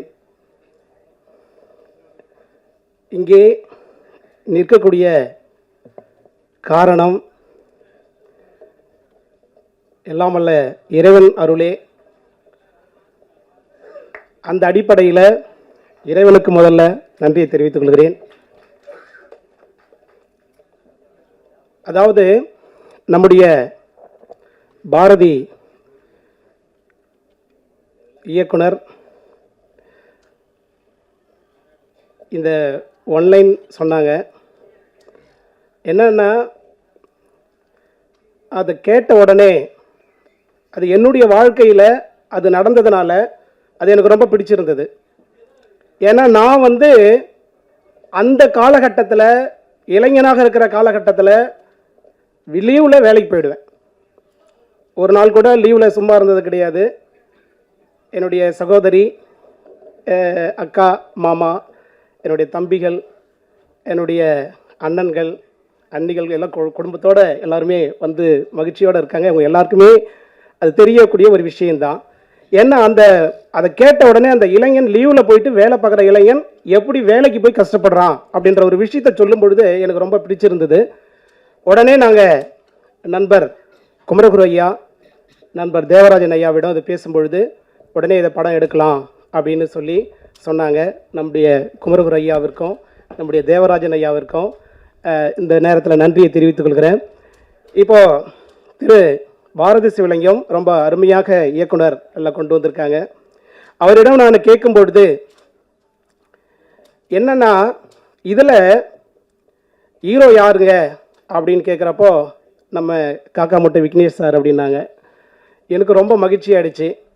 ஏன்னா ஏற்கனவே அவருடைய நடிப்பை பார்த்து ரொம்ப மகிழ்ச்சி அடைந்தேன்.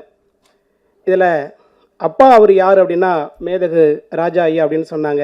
அவருடைய நடிப்பும் நமக்கு சிறப்பாக நம்ம ரசிச்சிருக்கோம். அதில் வில்லன் யார் அப்படின்னு சொல்லும் பொழுது சித்தா படத்தில் கூடிய தர்ஷன் ஐயா அப்படின்னு சொன்னாங்க. அதை நம்ம ரசிச்சிருக்கோம்.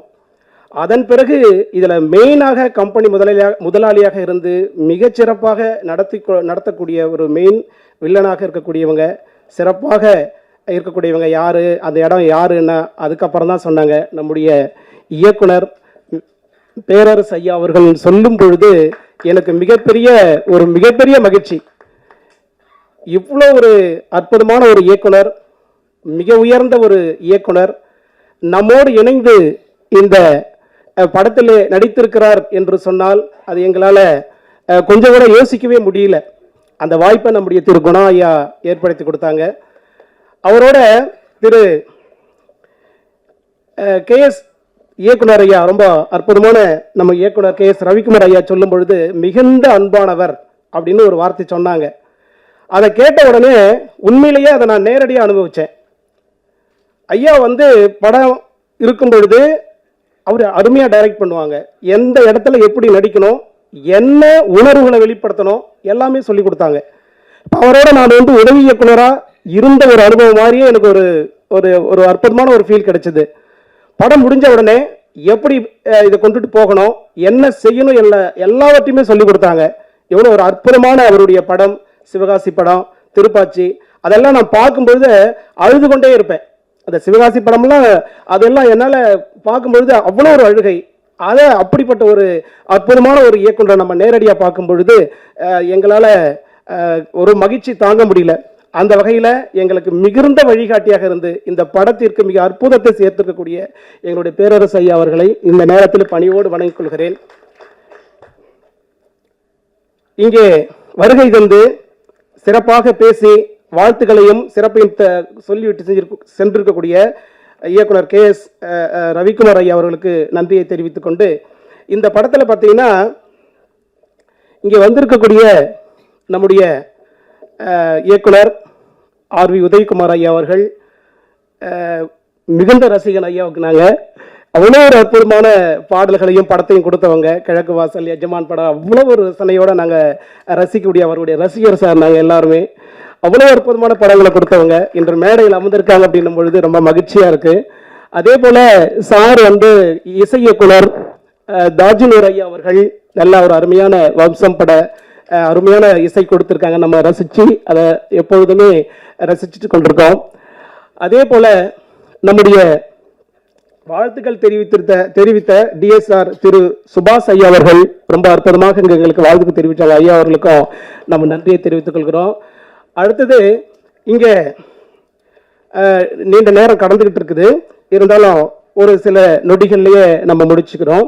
இலா சார் பார்த்தீங்கன்னா அருமையான ஒரு இசை எங்களுக்கு பார்த்தீங்கன்னாக்கா அருகிலிருந்து எங்களுக்கு ரொம்ப அற்புதமான ஒரு 4 பாடலை நல்ல சிறப்பாக கொடுத்துருக்குறாங்க. இசையும் ரொம்ப அற்புதமாக கொடுத்துருக்குறாங்க. அவர்களுக்கு நன்றியை தெரிவித்துக் கொள்கிறோம்.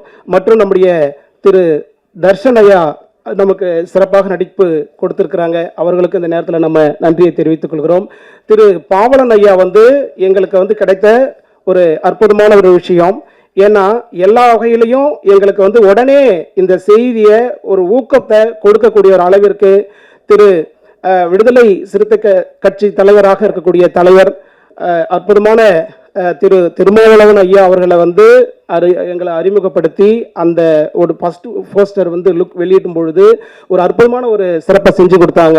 அப்படி செஞ்சு கொடுத்த ஐயா அதுக்கு பிறகு எங்களுக்கு இன்னும் நிறைய அந்த கலை உணர்வு, ஆர்வம், படம் எடுக்கக்கூடிய அந்த உள் உணர்வு எல்லாமே எங்களுக்கு கிடைச்சிது. ஐயா அவர்களுக்கு இந்த நேரத்தில் நாங்கள் நன்றியை தெரிவித்துக் கொள்கிறோம். அதே போல் விக்னேஷ் நம்ம அதாவது ஹீரோ பார்த்தீங்கன்னா நம்ம ஒரு சின்ன கேரக்டர் நான் நடிச்சிருக்கிறேன். அப்போல்லாம் எனக்கு பார்த்தீங்கன்னா விக்னேஷ் அருமையாக எனக்கு சொல்லுவார். இதெல்லாம் டைரக்டருக்கு சொல்லிட்ட பிறகு அங்கே அவர் கூட நடிக்கும் பொழுது எனக்கு சில விஷயங்களை சரியாக சொல்லுவார். இது போல தான் நடிக்கணும் அப்படின்னு சொல்லுவார். அது சொல்லும்பொழுது எனக்கு ரொம்ப சில தெரியாத இதுவரையிலும் தெரியாத சின்ன சின்ன விஷயங்கள்லாம் அவர்கிட்ட நான் நிறைய கற்றுக்கிட்டேன். அவருடைய நடிப்பு ரொம்ப சூப்பராக இருக்குது சார், எனக்கு ரொம்ப பிடிச்சிருந்தது. ஏன்னாக்கா ரொம்ப எளிமையாக அந்த இளைஞனுடைய அந்த தன்மையை ரொம்ப அருமையாக கடத்திருக்கிறாருங்க. ரொம்ப சிறப்பாக நடிச்சிருக்கிறாரு. எனக்கு ரொம்ப பிடிச்சிருக்குது அவருடைய நடிப்பு. என்ன சார் எவ்வளோ அந்த பள்ளிக்கூடத்தில் இருந்து அந்த குழந்தை அவன் 12th முடிச்சிட்ட பிறகு அவன் எப்படி வர்றான் அப்படி அதோட சரியான முறையில் அவர் கொண்டு வந்திருக்கிறாரு. அந்த நடிப்பு எனக்கு ரொம்ப பிடிச்சிருந்து சூப்பராக இருக்குது அப்படின்னு நான் அப்போவே நான் அவனுக்கு வாழ்த்துக்கள் கொடுத்தேன். அதே மாதிரி அவர் கூட நடித்த கதாநாயகி சோனியை ரொம்ப அருமையாக பண்ணியிருக்காங்க. ரொம்பவே சிறப்பாக அதுக்கேற்ற ஒரு கிராமத்து பெண்ணாக நல்லாவே பண்ணியிருக்கிறாங்க. மற்றும் பார்த்தீங்கன்னாக்கா இங்கே நம்முடைய குணா சார் வந்து எப்பொழுதுமே நம்ம கூட இணைஞ்சி அவர் ஒவ்வொரு தடவையும் அவர் சொல்லும்பொழுது ஒரு கலகலப்பா எந்த இடத்துல என்ன இருக்கணும் அப்படின்றத எங்களுக்கு தெளிவுபடுத்தக்கூடிய ஒரு அற்புதமான ஒரு நடிகர் மற்றும் இயக்குனராக இருக்கக்கூடிய அவர் எங்களுக்கு சிறப்பு செஞ்சாங்க. மேதகு சார் மற்றும் கயல் வந்து நமக்கு நம்ம மேக்கப் செஞ்சு நல்லா சிறப்பு செஞ்சுருக்காங்க. நம்ம வினோத் காந்தி சார் வந்து கேமராவுக்கு அப்பாற்பட்டு என்ன உணர்வுகளை கொடுக்கணும் அந்த நேரத்தில் சரியாக சொல்லி கொடுப்பாரு. நல்லா வினோத் காந்தி சார் மற்றும் அந்த டீம் அது எல்லாமே அந்த கேமராமேன் லைட்டிங் எல்லாமே ரொம்ப சிறப்பாக எங்களுக்கு ஒத்துழைப்பு கொடுத்து இந்த படத்தை வந்து ரொம்ப சிறப்பாக கொண்டு வந்திருக்காங்க. அதையும் தாண்டி நம்முடைய நண்பர்கள் உதவி இயக்குநர்களாக இருக்கக்கூடியவங்க இந்த படத்தில் வந்து பார்த்தீங்கன்னா அதாவது கண்ணன் அதாவது கோ டைரக்டர் கண்ணன் சார் வந்து பார்த்து ரொம்ப அற்புதமாக எங்களுக்கு வந்து கதையை சொல்கிறதில்ல உண்மையை சொல்ல போனால் அந்த திரைக்கதை எப்படி சொல்லணும், அந்த திரைக்கதை எப்படி உள்வாங்கணும், அந்த திரைக்கதை எப்படி வெளிப்படுத்தணும் எல்லாம் ரொம்ப அருமையாக சொல்லி கொடுத்தாரு. அப்போ அவருடைய சொன்ன வகையில் நாங்கள் அந்த படம் எடுக்கணுன்ற உள்ளுணர்வு எங்களுக்கு கிடைச்சிது. அந்த நேரத்தில் ஐயாவுக்கு நான் நன்றி சொல்லிக்கிறேன். ராஜசுந்தர் என்ற ஒரு இயக்குனர் அதாவது கோ டைரக்டர் அவருக்கும் இந்த நேரத்தில் நன்றி சொல்லிக்கொண்டு இந்த வகையில் இன்னும் நிறைய பேருக்கு நான் நன்றி கடன் உடையவர்களாக இருக்கிறோம். விடுபட்டு இருந்துச்சுனாக்கா அனைவருக்கும் என்னுடைய நன்றியை தெரிவித்துக் கொண்டு இங்கே எங்களுக்கு காரணமாக இருக்கக்கூடிய அனைத்து திரையுலக நண்பர்கள், அனைத்து திரையுலக ஜாமான்களுக்கும் மற்றும் அனைத்து கலை உள்ளம் படைத்தவர்களுக்கும், பத்திரிகையாளர்களுக்கும், ஊடக நண்பர்களுக்கும் என்னுடைய பணிவான வணக்கத்தை தெரிவித்துக் கொண்டு என்னோடு பயணித்த என்னுடைய நண்பர் குமரகுரையா, நண்பர் தேவராஜா அவர்களுக்கும் நன்றியை தெரிவித்துக் கொண்டு என்னுடைய மனைவி, குழந்தைகள் மற்றும் என்னுடைய அண்ணன், தம்பி, குழந்தைகள் எல்லாருமே வந்து ஊக்கத்தோட எல்லாருமே எங்களுக்கு சிறப்பு செஞ்சுட்டு இருக்காங்க. அனைவருக்கும் இந்த நன்றியை தெரிவித்துக் கொண்டு விடைபெறுகிறேன். நன்றி, வாழ்க வளமுடன். நன்றிங்க. நம்முடைய திரு பாலசுப்ரமணிய ஐயா வந்து அவர் ஏற்கனவே அறிமுகப்படுத்தியிருக்காங்க. அவர்களுக்கு எங்களுடைய நன்றியை தெரிவித்துக் கொள்கிறேன். நன்றிங்க, வாழ்க வளமுடன். அவ்வளோதான் பேசுவேன். வந்திருக்கோம் அனைவருக்கும் எல்லோருக்கும் வணக்கம். மேடையில் வந்திருக்கும் பெரியவர்களுக்கும் வணக்கம். இலாவை தான் அழைச்சிருந்தாரு, அதுவும் மதியானம் தான் கூப்பிட்டுருந்தாரு. இப்போதான் சொன்னார் டக்குன்னு, எனக்கே இப்போதாங்க தெரியும்னாரு. சரி அப்படின்ட்டு வந்தார்.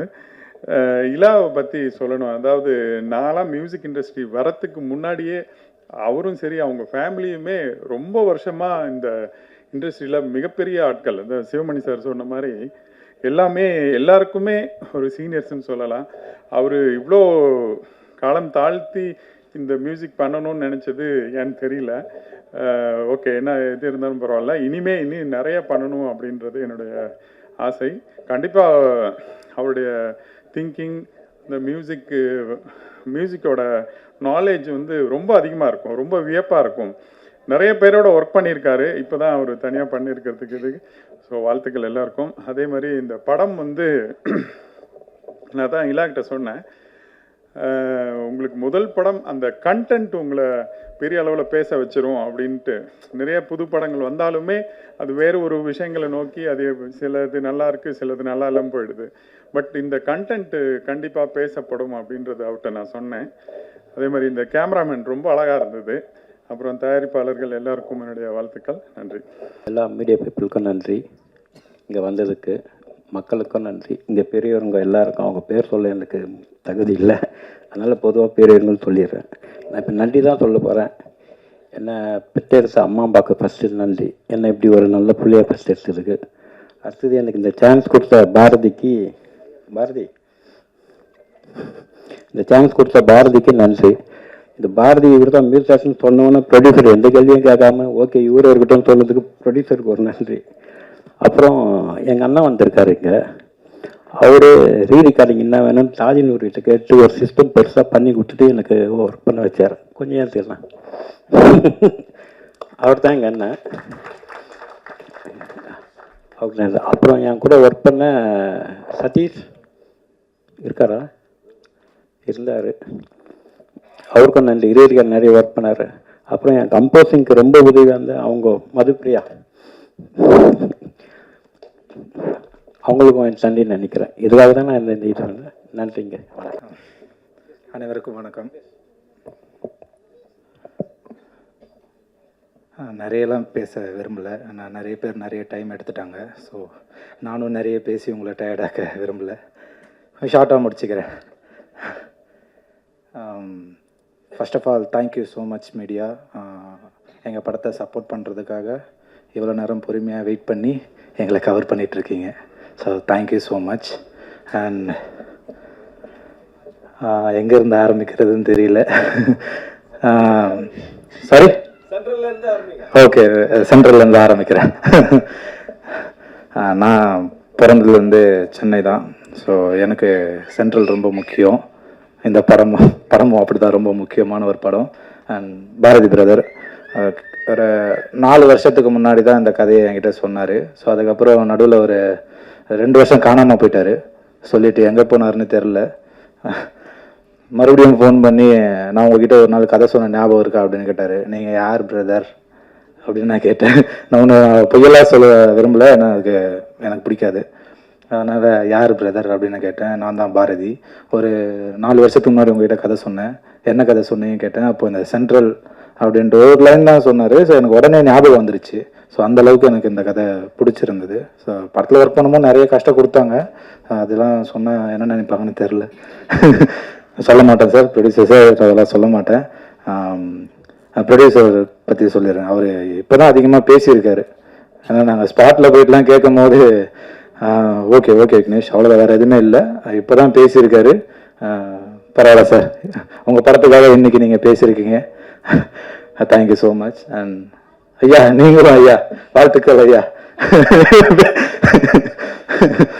பேசியிருக்கீங்க, வாழ்த்துக்கள் ஐயா.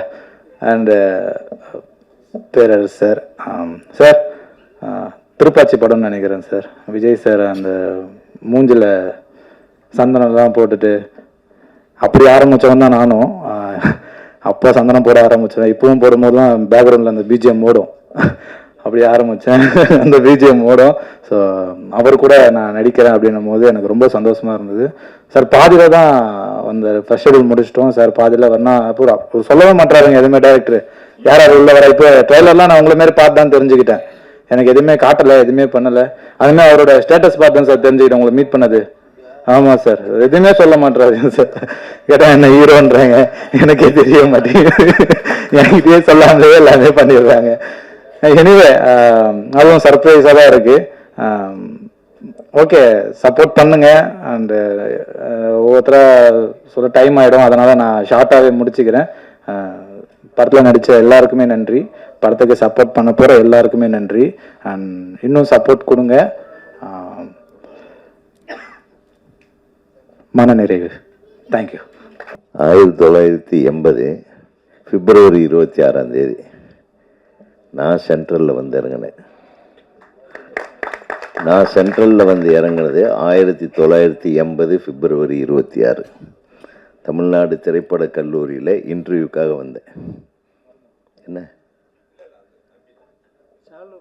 நீ சொல்லி கொடுத்த மாதிரி பேசுகிறேன். அவர் என்னுடைய அசிஸ்டண்ட்டு. எதை திருத்திக்கிறேன்னு சொல்லுப்பா. அப்படி இப்படி கையை ஆட்டினே நான் பயந்துட்டேன்.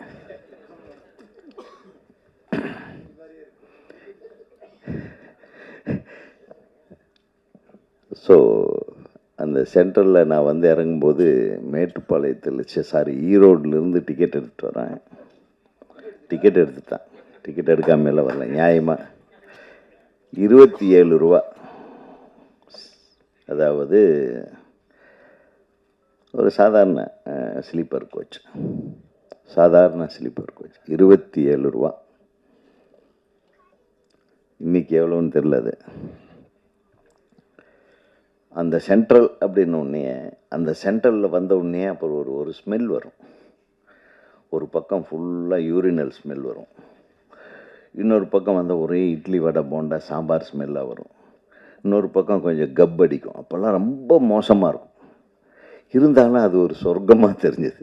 ஏன்னா முதல் அவ்வளோ பெரிய ஒரு ரயில்வே ஸ்டேஷனை அப்படியே பார்த்து ஆன்னு வாய் திறந்து காலையில் 5:30 மணிக்கு ஒரு அரை மணி நேரம் சென்ட்ரலுக்குள்ளேயே சுற்றினேன். ஸோ சென்ட்ரல்னு பேர் வச்ச உடனே எனக்கு அதில் ஒரு அட்ராக்ஷன். ஏன்னா சென்னை என்றவங்களுக்கு இந்த சென்ட்ரலில் தெரியாமல் இருக்கவே முடியாது. ஸோ சென்னையில் இருக்கிறவங்க எல்லாரும் ஒரு தடவை பார்த்தாவே உன் படம் சூப்பர் ஹிட் ஆகிடும்.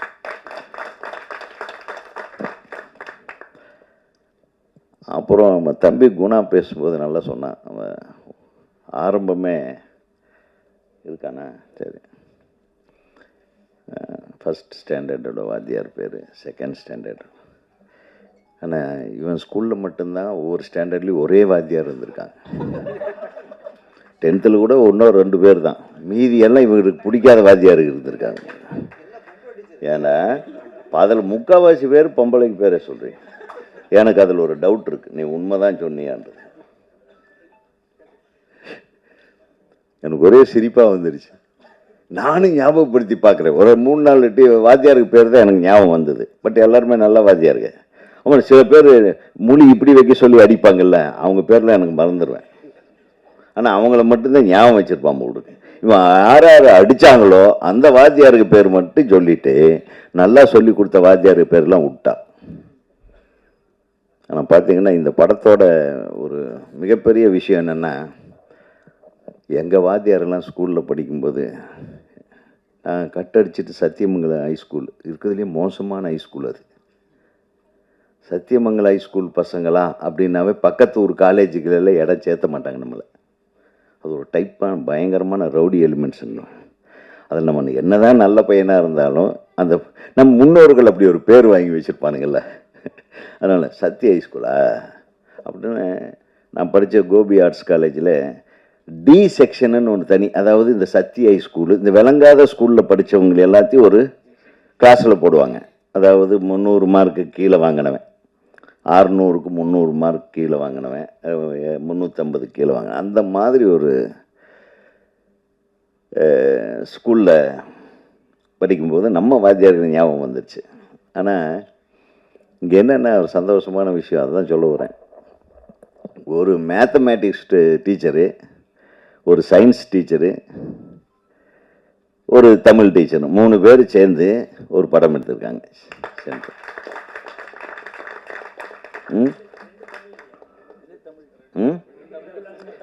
2 தமிழ், ஒரு சயின்ஸு. நீ தான் மேத்ஸ்ன்னு சொன்னேன். மேக்ஸ் ஒருத்தர் இருக்கார், அவர் காணமா, ஆப்சண்ட்டு, வாத்தியாரே ஆப்சண்ட்டு, டேலியா. சரி, அவர் கணக்கு பார்த்து உங்கள் மேலே கோவப்பட்டு வரலன்னு நினைக்கிறேன். கணக்கு இல்லாமல் செலவு பண்ணிட்டேன் அந்த டைரக்டருன்ட்டு. ஆக இந்த விழாவுக்கு நான் வர்றதுக்கு முக்கிய காரணமே நடிகர் சங்க செயலாளர், இயக்குனர் சங்க செயலாளர் மன்னிக்கணும், அப்படி வந்துருச்சு, நம்ம வாயிலேருந்து வந்துருச்சுல்ல. ஸோ இயக்குனர் சங்க செயலாளர் என்னுடைய அன்பு தம்பி ரொம்ப மிரட்டலாக அந்த ஒரு 10 நாளைக்கு முன்னாடி அதை சும்மா ஒரு கிளிப்பிங் மட்டும் அப்படி அனுப்பிச்சி விட்டு, பார்த்தீங்களா அப்படின்னா, என்ன தம்பி அனுப்பிச்சி விட பார்த்தீங்களான்னாரு. அவர் கொஞ்சம் வேகமாக பேசுவார் இல்லையா, 2 தடவை யோசனை பண்ணாதான் அவர் என்ன பேசினார்னு எனக்கு தெரியும். அவ்வளவு ஸ்பீடு, அவன் அந்த அந்த திருப்பாச்சி ஸ்பீட்லேயே தான் இன்னும் இருக்கான், அது ஸ்பீடு மாறவே இல்லை. அப்புறம் உடனே பார்த்தா மிரண்ட உண்மையில் அப்படி ஒரு ஹை ஸ்பீடில் அப்படி போட்டு டே எப்போ நடிச்சடா தம்பி நீ என்கிட்ட சொல்லவே இல்லையே, இவ்வளோ வேலை பார்த்துருக்க நீ அப்படின்னு. இல்லை மெயின் ரோலா, ஆஹா பரவாயில்ல, ரொம்ப நல்லா இருந்தது. உண்மையாக சொல்கிறேன், நான் அந்த ஒரு ஷாட்டு தான் நான் இங்கே இவ்வளோ நேரம் உட்கார்ந்தேன். நான் இவ்வளோ நேரம்லாம் உட்காரவே மாட்டேன், நான் சண்டை போட்டு நான் பேசி முடிச்சுட்டு போயிட்டே இருப்பேன். ஏன்னா யார் கூப்பிட்டாலும் வர்ற சங்க தலைவர் சங்க செயலாளர் யாருன்னா அது உதயகுமார் இவர் தான். ஆனால் இந்த படத்தில் அதில் கூட விதிவிலக்கு, ஏன்னா இவங்க யாரும் கூப்பிடவே இல்லை என் செயலாளரை தவிர. இந்த படத்தில் ஒரு அநியாயம் என்னென்னு 3 ப்ரொடியூசர்களும் எனக்கு கூப்பிடல, இந்த டைரக்டரும் எனக்கு கூப்பிடல. அப்புறம் மத்தியானம் 2 மணி இருக்கும், 1:30 மணி இருக்கும், சார் கூப்பிட்டாங்க சார் அப்படின்னு.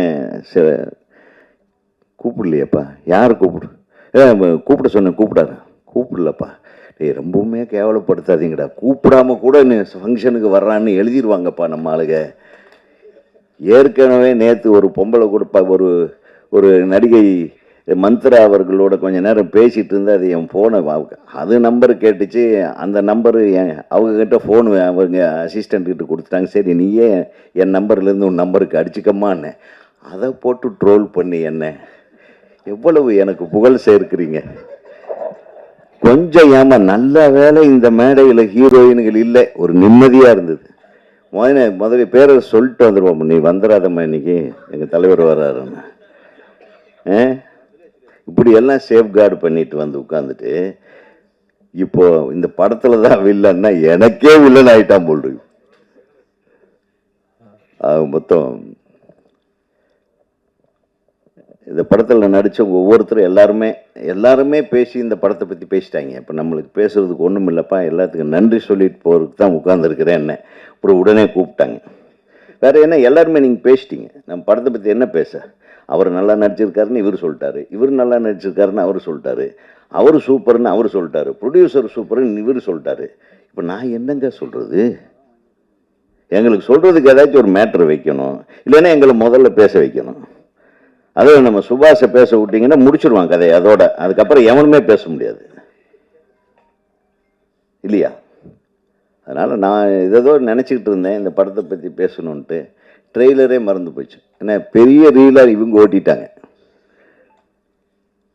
அவ்வளோ அழகாக பேசுனீங்க, ஒன்று சும்மா சொல்லலை. ஆமாம், மேக்கப் விமன் வந்து ரொம்ப நல்லா பேசுனாங்க. இதுவரையிலும் எந்த ஃபங்க்ஷன்லேயும் பார்க்காத அளவுக்கு ஒரு மேக்கப் டிபார்ட்மெண்ட்லேருந்து ஒருத்தர் ரொம்ப நேரம் அழகாக பேசுனது இங்கே தான். அதே மாதிரி எல்லாரும் முகத்துலேயும் அவங்கவுங்க இயல்பான அந்த மேக்கப்பை கொண்டாந்துருக்கீங்க, அது தெரிஞ்சது. அதுக்கு எங்களுடைய இயக்குனர் சங்கத்தின் சார்பாக என்னுடைய மனமார்ந்த வாழ்த்துக்களை தெரிவித்தேன். அப்புறம் அந்த உருட்டல் மிரட்டல் மேட்ரெல்லாம் எப்பவுமே பேரரசு, அது நம்ம சங்கத்தில் இவங்களை எல்லாத்தையும் மிரட்டிட்டு இருப்பான், அந்த ஈசி மெம்பர்ஸுகளெல்லாம். அதை அந்த மூஞ்சியை நம்ம ஏற்கனவே பார்த்ததுனால அதை பற்றி அவருடைய பர்ஃபார்மன்ஸை பற்றி நான் ஒன்றும் சொல்ல முடியாது. ஏன்னா அவர் நாளைக்கு சார் நான் கூட ஒரு படத்தில் நடிச்சிருக்கேன் சார், என் படம் கூட இது ப்ரிவியூ போடுறாங்கல்ல, அது ட்ரெய்லர் ரிலீஸ் ஒரு பையன் கூட வரல சார். ஆனால் இவனுக்கு பயந்துட்டு இருக்கிற அத்தனை ஈசி மெம்பருங்க, ஏன் கேஎஸ் ரவிக்குமாரே இவருக்கு பயந்துட்டு தான் வந்திருக்காப்புல. அப்படின்னா பாருங்களே எந்த லெவலுக்கு லொல்லு பிடிச்சாலுன்னு. கரெக்டான வில்லனை தான் போட்டிருக்கீங்க. அது எப்படி பேரரசை பற்றி கரெக்டாக ஜட்ஜ் பண்ணிக்கிறீங்க?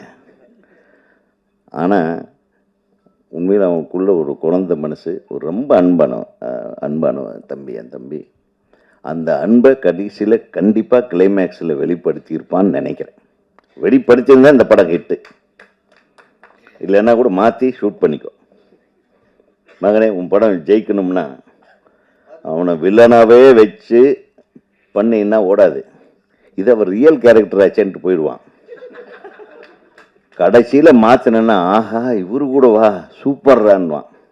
புரிஞ்சதா? நாங்கள் கைத்தட்டணும்னா கிளைமேக்ஸு நீ எப்படி வச்சுருக்கே தெரியாது, அவர் நல்லவராக காட்டி ஒரு கிளைமேக்ஸ் வச்சின்னா நீ தப்பிச்ச மகனே, அவ்வளோதான். இதுக்கு மேலே நான் சொல்ல முடியாது. அப்புறம் செயலாளரே வந்து ஒரு மிகப்பெரிய படத்தில் இவ்வளோ நாளாக நடிச்சுட்டு அந்த டைரக்டரை இன்னும் உறுப்பினராக்காமல் இருந்திருக்காரு. இது வந்து அடுத்த ஈசி மீட்டிங்கில் நம்ம பேச போகிறோம். என்ன, நீங்கள் அவர் கெட்ட பேர் வர்றதுக்கு முன்னாடி, படம் ரிலீஸுக்கு முன்னாடியே வந்து மெம்பர் ஆயிடணும். என்ன தயாரிப்பாளர்களே, அவர் மெம்பர் ஆக்கிடுறீங்களா? இல்லை, நீங்கள் தான் ஆக்கணும். அவர்கிட்ட எதுக்கு தப்பு, நீங்கள் தான் கொண்டாந்து கட்டணும். அதனால் அது பண்ணிட்டீங்கன்னா நம்ம வாழ்த்தெல்லாம் அப்படியே நிறைவேறும். கரெக்டா? அதே மாதிரி பொதுவாகவே நம்ம பத்திரிகை நண்பர்கள் பாவம் இவ்வளவு நேரம் அமைதியாக உட்காந்து நான் பார்த்ததே இல்லை. ஆனால் வர்றவங்க போகிறவங்கெல்லாம் அவங்களுக்கு இவங்க என்னப்பா பண்ணுவாங்க, யாரோ ஒருத்தன் பண்ணதுக்கு. நீங்கள் அப்படியெல்லாம் பொதுவாக பேசக்கூடாது பத்திரிகையாளர்கள். இல்லை இருந்தாலும் கண்ணே, நானே சில டைமில் தயக்கமாக தான் பேசுவேன். ஏன்னா நம்ம கூட வாழ்ந்துட்டு இருக்கிறவங்க, நம்ம கூட பயணப்படுகிற பத்திரிகையாளர்களை ஒரு சிலர்னு சொல்லிட்டு கூட அந்த தவறாக எழுதுகிறார்கள் அப்படின்றதோடு விட்டுருங்க. நம்ம அதை திருப்பி நீ பதிவு பண்ணாத அவங்க என்ன எழுதுனாங்கன்றது. அது அவங்க எழுதுறதை விட மோசம். திருப்பி நீ பதிவு பண்ணீங்கன்னா அது அவங்களுக்கு தெரியும் எதுக்கு என்னன்னு. இது படத்தினுடைய நான் வந்து உண்மையிலுமே வந்து ஒரு கம்யூனிஸ்ட் குடும்பத்திலேருந்து வந்தவன். சுபாஷுக்கு நல்லா தெரியும். என்னுடைய வாழ்க்கையை ஆரம்பித்ததே பாலன் இல்லத்தில் தான் ஆரம்பிச்சது. நான் சென்ட்ரல்லேருந்து இறங்கி நேராக வந்து போய் இட்லி சாப்பிட்ட இடம் பாலன் இல்லம் தான். என்னை கொஞ்சம் ஒரே ஆள் யாருன்னா நல்லக்கண்ணு ஐயா. ஸோ அவர் தான் எனக்கு அப்பா மாதிரி. அங்கே நிறைய பேர் அவரை பற்றி நல்லக்கண்ணு ஐயாவை பற்றி பண்ணி எனக்கு தெரிந்த அளவுக்கு கம்யூனிஸ்டுகளுக்கே நிறைய பேர்த்துக்கு அவரை பற்றி தெரியாது. அது ஒரு கதை, பழைய கதை அது. ஆக என்னுடைய வாழ்க்கையில் நடந்த எல்லா விஷயங்களையும் நான் என்னென்னலாம் நினச்சிக்கிட்டு இருந்தனோ, எப்படி எப்படியெல்லாம் வாழ்க்கையில் சக்ஸஸ் ஆகணும்னு நினச்சனோ, போய் ஒரு இடத்துல மில்லில் வேலைக்கு சேர்ந்தாவது நம்ம சம்பாதிக்கணும்னு நினச்சனோ, அதெல்லாம் இதில் இருக்குது. நான் இங்கே வர்றதுக்கு முன்னாடி ஒரு குடும்பத்தை காப்பாற்றுவதற்காக ஒரு இளைஞன் என்னென்னலாம் திங்க் பண்ணுவான். ஒரு மாதம் ஒரு 300 ரூபா கிடைச்சா கூட போதும். அந்த காலத்தில் 300 ரூபா சம்பளம் வாங்குறவன் பெரிய பணக்காரன் தெரியுமா உங்களுக்கு? 80s 70s 75 76 எல்லாம். அப்போல்லாம் ஒரு சைக்கிளை வச்சுட்டு அந்த மில்லுக்கு போகிற யூனிஃபார்மை போட்டு கோயம்புத்தூரில் அப்படி போவாங்க. காலங்காத்தால் பார்த்தீங்கன்னா ஒரு 6:30 மணிக்கு மில்லுக்கு வேலைக்கு போகிறவங்கெல்லாம் ஒரு யூனிஃபார்ம் போட்டு போனாங்கன்னா அவங்களுக்கு பொண்ணு கொடுக்குறதுக்கு ரெடியாக இருப்பாங்க. அவங்களுக்கு சம்பளம் என்னென்னா ஒரு 450 ரூபா மாதம். அது போக வருஷம் போனஸ் கொடுப்பாங்க. அது வந்து ஒரு 3 மடங்கு போனஸு. அதுக்காகவே பொண்ணு கொடுப்பாங்க சார். நான் வந்து இங்கே சினிமா மாங்குன்னு சினிமா டைரக்ட் பண்ணி படத்தை முடிக்க போகிறேன், பொண்ணு கேட்டேன், அவனும் கொடுக்க மாட்டேன்டான். உண்மையிலும். ஸோ சினிமாக்காரனை ஏளனம் செய்வதற்கு இந்த நாடே காத்து கொண்டிருக்கிறது. சொன்னாங்க சினிமாக்காரன் ஏன் வந்து அரசியலுக்கு வரக்கூடாது? வரணும். ஏன் வரக்கூடாது சார்? அரசியலில் இருக்கிறவங்க எல்லாருமே இன்னைக்கு ஞானிகள் கிடையாது. எல்லாம் விவரமானவங்க தான் அரசியலுக்கு வர்றாங்க. காய் நகர்த்துறவங்க தான் அரசியலுக்கு வர்றாங்க. காய் நகர்த்தலைன்னா அரசியலில் அவங்க பருப்பு வேகாது. யாராக இருந்தாலும் சரி, அறிஞனாக இருந்தாலும் சரி, முட்டாளாக இருந்தாலும் சரி. பல சமயம் முட்டாள்கள் தலைவர்களாகிவிடும் பல சமயத்தில். ஆனால் அறிவாளி தான் ஜெயிப்பான். அதனால் அரசியல் என்பது சினிமாக்காரன் இல்லை, நாடகத்தில் நடிக்கிறவன்றது இல்லை, சாதாரண தொழிலாளி அல்ல, மூட்டை தூக்குறவங்கள, டீ கடை வச்சுருக்கிறவங்க இல்லை. யார் வேணாலும் அரசியலுக்கு வரலாம். யார் வேணாலும் வரலாம். அது இந்த நாட்டோட சுதந்திரம், இந்த சுதந்திர இந்தியாவோட இது. தயவு பண்ணி அந்த மாதிரி தப்பான இதுகளை யாரும் பேசாது. யார் வேணாலும் வரலாம். அவங்க வந்த கடைசியில் அவங்க சரியான அரசியல் செய்கிறார்களா அப்படின்றது நீங்கள் பார்த்து அது உங்களுடைய விருப்பம். நீங்கள் வாக்களிக்கிறதும் வாக்களிக்காதும் உங்களுடைய விருப்பம், என்னுடைய விருப்பம். என்ன சொல்கிறீங்க? தயவு பண்ணி அரசியல்வாதிக்குன்னு ஒரு தகுதியை யாருமே நிர்ணயிக்க முடியாது. எப்படி திரைப்பட இயக்குனருக்கு ஒரு தகுதியை, ஒரு நடிகனுக்கு ஒரு தகுதியை நீங்கள் நிர்ணயிப்பது இல்லையோ, அந்த மாதிரி அரசியல்வாதிக்கும் தகுதியை நிர்ணயிக்க வேண்டும் அவசியம் இல்லை. யாருக்குமே தகுதி அவர்களுடைய வெற்றியை பொறுத்து தான் தகுதி நிர்ணயம் செய்யப்படுகிறது. நான் ஜெயிச்சாதான் இந்த உதயகுமார் இந்த மேடையில் ஒரு சிறப்பு அழைப்பாளராக வர முடியுது. ஜெயிக்கலைன்னா கூப்பிட்ருக்க மாட்டீங்க. என் கூட வந்து 10-15 பேர் ஜெயிக்கலை. அந்த டைரக்டருக்கு யாரையும் கூப்பிடலையே. ஸோ வெற்றி தான் நீங்கள் வந்து நிர்ணயிக்கிறதே தவிர நீங்கள் கொள்கை பிடிப்பு, அது நல்லவன் கெட்டவன், இதெல்லாம் கிடையவே கிடையாது. அதனால் அரசியலுக்கு மட்டும் தனியாக ஒரு தனி கொம்பெல்லாம் கிடையவே கிடையாது. சினிமாவுக்கு என்ன கொம்போ அதே கொம்பு தான் அரசியலுக்கு. ஒரு கூலி வேலை செய்பவர்களுடைய தனி கொம்பு என்னவோ அந்த கொம்பு தான் அடுத்தவனுக்கு. கரெக்டானே? அனைவருக்கும் ஒன்று தான். அரசியலமைப்பு சட்டம் என்ன சொல்கிறது? இந்திய நாட்டின் பிரஜைகள் யார் வேண்டுமானாலும் வாக்களிக்கலாம், யாருக்கு வேண்டுமென்றாலும் வாக்களிக்கலாம். அதுதான். அதே மாதிரி பேசுகிறேன். அது கரெக்டு. நீங்கள் அண்ணன் அதை நம்ம சொல்லலாம். நீங்கள் சமூக சிக்கலை தெரிந்தவர்கள், இப்போ திருமாவளவன் மாதிரி ஆட்கள், சரி எனக்கு தெரியாதான்னு இன்னொரு கட்சிக்காரன் கேட்பான். அதுதான் பிரச்சனையே.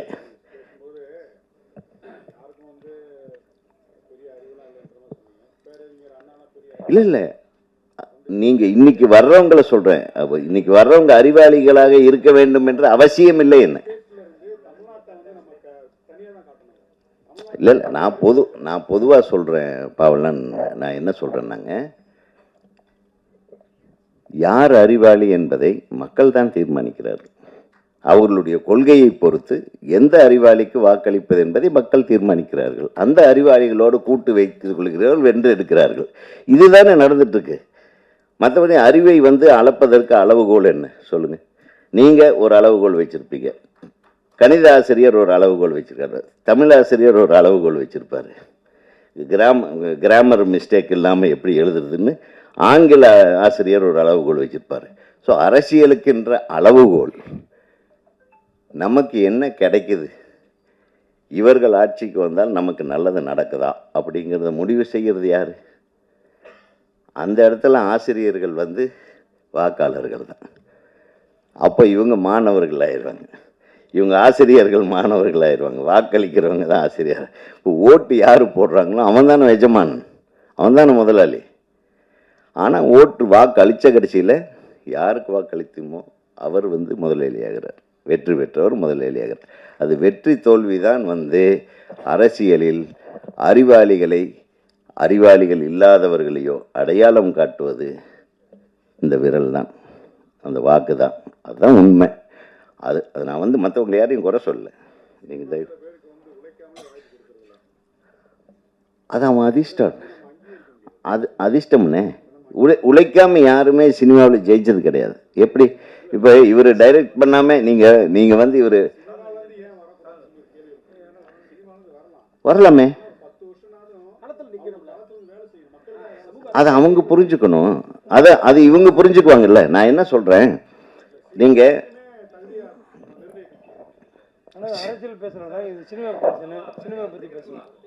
இல்லை, நான் என்ன சொல்ல வர்றேன்னா,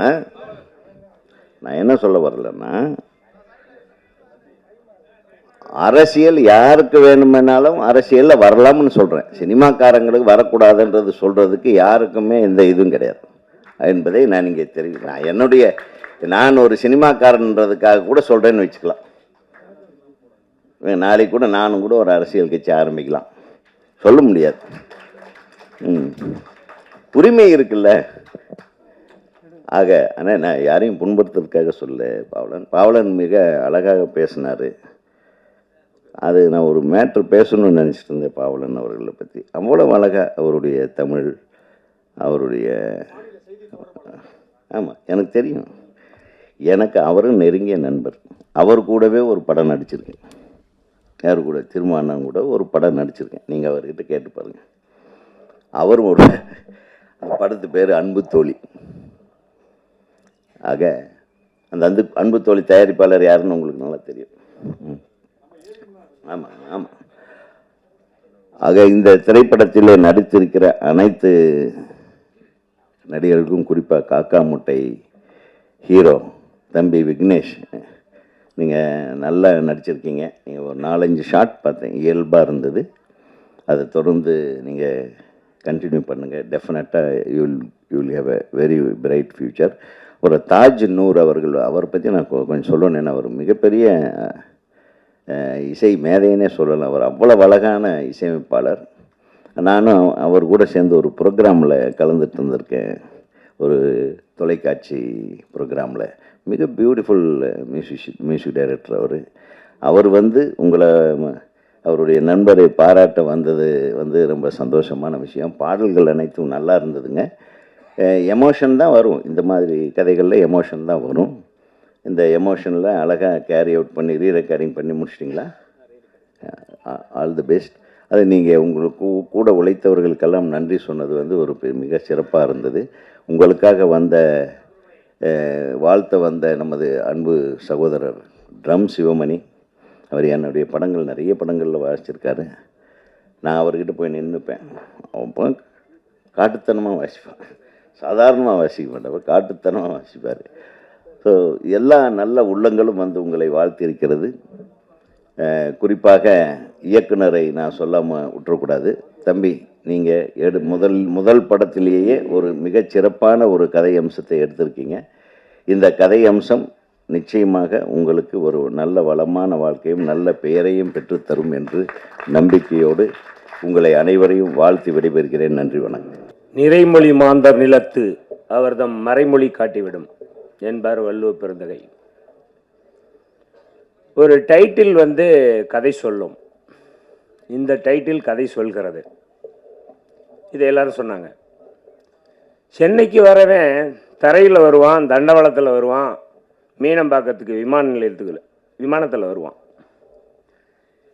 இந்த கதையின் கதாநாயகன் திரையில் தான் நீங்கள் பார்த்து தெரிஞ்சுக்கணும். ஒன்று, இந்த கதை முதல்ல சென்னையிலிருந்து பயணித்தது கொல்லிமலை பச்சைமலைக்கு இடையில் இருக்கிற என் ஊருக்கு தான் வந்துச்சு இந்த கதை. என்னுடைய வயலிலே தான், என்னுடைய வீட்டிலே தான் இந்த கதை பரிசீலிக்கப்பட்டது. பரிசீலிக்கப்பட்டதில் பல்வேறு ரினைசன்ஸை நாங்கள் செய்தோம், 3 பேரும் ப்ரொடியூசர்ஸ். இந்த படத்தின் மூலம் அன்பு தம்பி சிவலிங்கம் அவர்கள்தான். தமிழாசிரியர், என்னுடைய சக தோழர், 20 ஆண்டுகால நண்பர். அவர் இல்லை என்றால் இந்த சென்ட்ரல் படம் என்பதே இல்லை என்பதை தான் நான் சொல்லிக்கொள்ள விரும்புகிறேன். அதற்கு பின் குமரகுரு அவர் மூலமாக எனக்கு கிடைத்த நண்பர். இங்கே ஒன்றை நான் சொல்ல விரும்புகிறேன். என் பெயர் தேவராஜ் என்பது உண்மைதான். ஆனால் இலக்கியத்துக்காகவும் கலைக்காகவும் நான் வைத்துக் கொண்ட பெயர் வியாபியன் தேவராஜபதி. அந்த போஸ்டர்லேயே இருக்கும். இதை ஏன் இங்கே தவிர்த்தார்கள் என்பது எனக்கு தெரியவில்லை. சொல்ல முடியலையோ வியாபியன், வியாபித்திருப்பவன் அப்படின்னு சொல்ல முடியலையோ? நான் பல முறையில் வியாபித்திருக்கிறேன். இதுவரைக்கும் 5 நூல்கள் எழுதியிருக்கேன், பல மேடைகளிலே பேசியிருக்கிறேன். எனக்கு இன்னைக்கு வாய்ப்பே கிடைக்காதுன்னு கூட நான் நினைத்தேன். இது ஏக்கத்தால் அல்ல, விரக்தியால் அல்ல. அப்படியெல்லாம் செய்யாதீங்க என்பதை பணிவன்போடு சொல்லிக் கொள்ளுகிறேன். இந்த படத்துல 3 ஜாம்பவான்கள் வந்து இங்கே பேசினார்கள். இன்னொருவர் பேசல. என்னை இயக்கியவர் பேரரசு ஐயா. அந்த காட்சி தொழிற்சாலையில் ஒரு சில காட்சியில் பாரதி இயக்கினார். நானும் அதில் ஒரு இன்ஸ்பெக்டர் நடிச்சிருக்கேன். அவர்களுக்கு என்னுடைய வாழ்த்துக்களை தெரிவித்துக் கொள்கிறேன். நான் வரும்போது வெளியில் சொன்னேன், RVU, அது வந்து ஏறு வரிசையில் இருக்க பெயர். அவர் பாடல்களுக்கு நான் அடிமை. மஞ்சள் நிறத்தவளை என்று எழுதியிருக்கிற பாடல்கள் எல்லாம் ரசித்து உறங்கி இருக்கிறேன். அப்படிப்பட்டவர். அதே மாதிரி என்னை இயக்கிய பேரரசு ஐயா ஒரு பொறி தான். அவர் ஒரு நெருப்பு பொறி மாதிரி, ஒரு தீ மாதிரி ஒரு மனிதர். அவர் எப்படிப்பட்ட இலக்கியங்களை படைக்கிறார் என்பது எனக்கு தெரியாது. அவர் படித்த பட காட்சிகள் அப்படிப்பட்டவை என்பதை நாம் எல்லோருமே அறிவோம். அவரை நான் மானசீகமாக நேசித்துக் கொண்டிருந்தேன். இந்த படத்துல கை குலுக்கி அவரோடு நின்று பணியாற்றுகிற வாய்ப்பை அவர் எனக்கு தந்தார். மிக்க நன்றி ஐயா. சென்ற KS ரவிக்குமார் ஐயா ஒரு பெரிய நாட்டாமை. அவருடைய படங்கள் வந்து ஒரு மாதிரியான படங்களாகத்தான் இருக்கும். அதை நாம் விமர்சிக்க வேண்டியதில்லை. ஆனால் திறமையான, உன்னதமான, அடுத்த காட்சியை நாம் எதிர்பார்ப்பதை மாற்றி சொல்லக்கூடிய ஒரு ஆற்றல் மிக்கவர் அவர். இந்த படத்தில் நடித்தவங்கள எல்லாரும் சொன்னீங்க, தம்பி காக்கா முட்டை விக்னேஷ். நான் சொன்னேன், இந்த காக்கா முட்டையை தூக்கிடுறது பாடுறா அப்படின்னு சொன்னேன். கிட்டத்தட்ட அவர் கதாநாயகனாவதற்கு நான் தான் காரணம். தான் உண்மை. இந்த படத்தில் அவர் கதாநாயகனாவதற்கு தேவராஜபதி, வியாபியன் தேவராசபதி தான் காரணம். அவர் நன்றாகவே நடித்திருக்கிறார். அவருடைய போர்ஷன்ல நடிப்பு வந்து செயற்கையா இருக்கக்கூடாதுன்னு இயக்குநர்கள் சொல்லுவாங்க இல்லையா? கலை என்பது எல்லாவற்றையும் தேவையில்லாததை கலைத்து விட வேண்டும் என்று திருமாவளவன் அவர்கள் சொல்வார்கள். அவருடைய விசுவாசி. இங்கே வருகை வந்திருக்கும் என் அன்பு தம்பி கு பாவலன் அவர்களுக்கும், புரட்சியாக பேசி சென்ற தம்பி குணா அவர்களுக்கும், ஏன்னா இவங்கெல்லாம் ஃபயரா இருக்காங்க, கொஞ்சம் ஃபார்மேஷன்ல இல்லாம இருக்காங்க. பாவர்ட்டி இஸ் எ கிரைம் அப்படின்னு சொல்லி பெர்னாட் ஷா சொல்லுவார். யாரிடமெல்லாம் பணம் குறைவாக இருக்கிறதோ அவர் சில நேரத்தில் தவறு செய்வார்கள். இந்த மேடையில் அவர் சின்ன தவறு செய்ததை ஐயா சுட்டி காட்டினார். நானும் அதையே சுட்டி காட்டத்தான் விளைகிறேன். கலை என்பது, இந்த படம் ஒரு விளிம்பு நிலை மக்களுடைய கதை. இதுல நான் ஒரு பாடலை எழுதியிருக்கிறேன். என்ன பாடல்னு இயக்குனரை சொல்லுவாரு. என்ன பாடல் சொல்லுங்க, என்ன பாடல்? அதை யாருமே சொல்லிய. எல்லா லிரிக்கும் இயக்குனர் கிடையாது. இதுல ஒப்பந்தமே 2 லிரிக் நான் எழுத வேண்டியது. ஆனால் நான் சென்னைக்கு அடிக்கடி வர முடியல. நான் திருச்சி, இவர்கள் 2 பேரும் திண்டிவனம். இந்த படத்தினுடைய அதிகமான ஷூட்டிங்ல அவங்க 2 பேரும் தான் இருந்தாங்க. எனக்கு பல்வேறு காரணங்கள், என்னுடைய மெடிக்கல் லீவ்ல க்ளோஸ் பண்ணிட்டேன் நான்.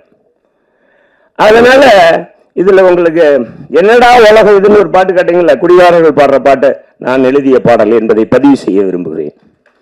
அன்பானவர்களே, நேரம் போய்கொண்டே இருக்கிறதுனால தான் நான் சுவாரஸ்யமா பேசணும்னு நினைச்சிட்டு இருந்தேன், ஆனந்தப்படுத்தணும்னு நினைச்சிட்டு பேசிட்டு இருந்தேன். நான் வறட்சி, எனக்கு ஒரு பிரச்சனை இருக்கு. எவ்வளவு மேடைகளில் நான் பேசி இருக்கிறேன், விளங்கி இருக்கிறேன். மக்கள் நலனே முக்கியம் என்றுதான் வைத்திருக்கேன். என்னுடைய ஸ்கிரிப்ட் எல்லாம் பார்த்தீங்களா, நான் இந்த மாதிரி ஐயா இந்த 2 ஐயா கிட்டே தான் இனிமேல் காட்ட போறேன். சந்திப்பேன், நிச்சயமாக விரைவில் வருவேன். சென்னைக்குள்ளேயே நான் நிற்பேன், வந்து இவர்களில் தான் சந்திப்பேன். என்னுடைய ஸ்கிரிப்ட்லாம் வேற மாதிரி இருக்கும், மோஸ்ட்லி பாசிட்டிவானதா இருக்கும், நெகட்டிவ் இருக்காது. இதுல வேற என்ன சொல்றேன், இதுல எல்லா கலைஞர்களோடு நன்றாக தான் நான் பழகினேன் என்று நான் நம்புகிறேன், இயக்குனர் உட்பட யாரையும் நான் புண்படுத்தவில்லை. ஆனால் எனக்கு எதிலும் தெளிவு இருக்கும். இது என்னுடைய அன்பு சகோதரர் குமரகுரு பேசும்போது ஒன்று சொன்னார். அவருக்கு சினிமா தெரியும், எங்களுக்கு தெரியாதுன்னு சொன்னார். கேட்டீர்களோ என்னவோ, உண்மைதான். புனிதம் என்ற ஒரு படம் டாக்டர் சீனிவாசன் எடுத்த, இறந்துவிட்ட இயக்குனர் பாலு ஆனந்த் அவர்களுடைய ஆனந்த தொல்லை என்ற படத்திலும் நான் நடித்தவன். அந்த படம் முடிந்து விட்டது, ஆனால் வரவில்லை. அவரும் முடிந்து விட்டார், இயற்கை எய்தி விட்டார். அன்பானவர்களே, நான் சினிமாவுக்கு ஒன்றும் புதியவன் அல்ல. ஆனால் என்னுடைய கால சூழ்நிலை, நான் ஆசிரியர் பணியிலேயே நீண்ட காலமாக உள்ளண்டு மாணவர்கள் மத்தியிலே நான் ஒரு ஹீரோவா தான் இருக்கிறேன்.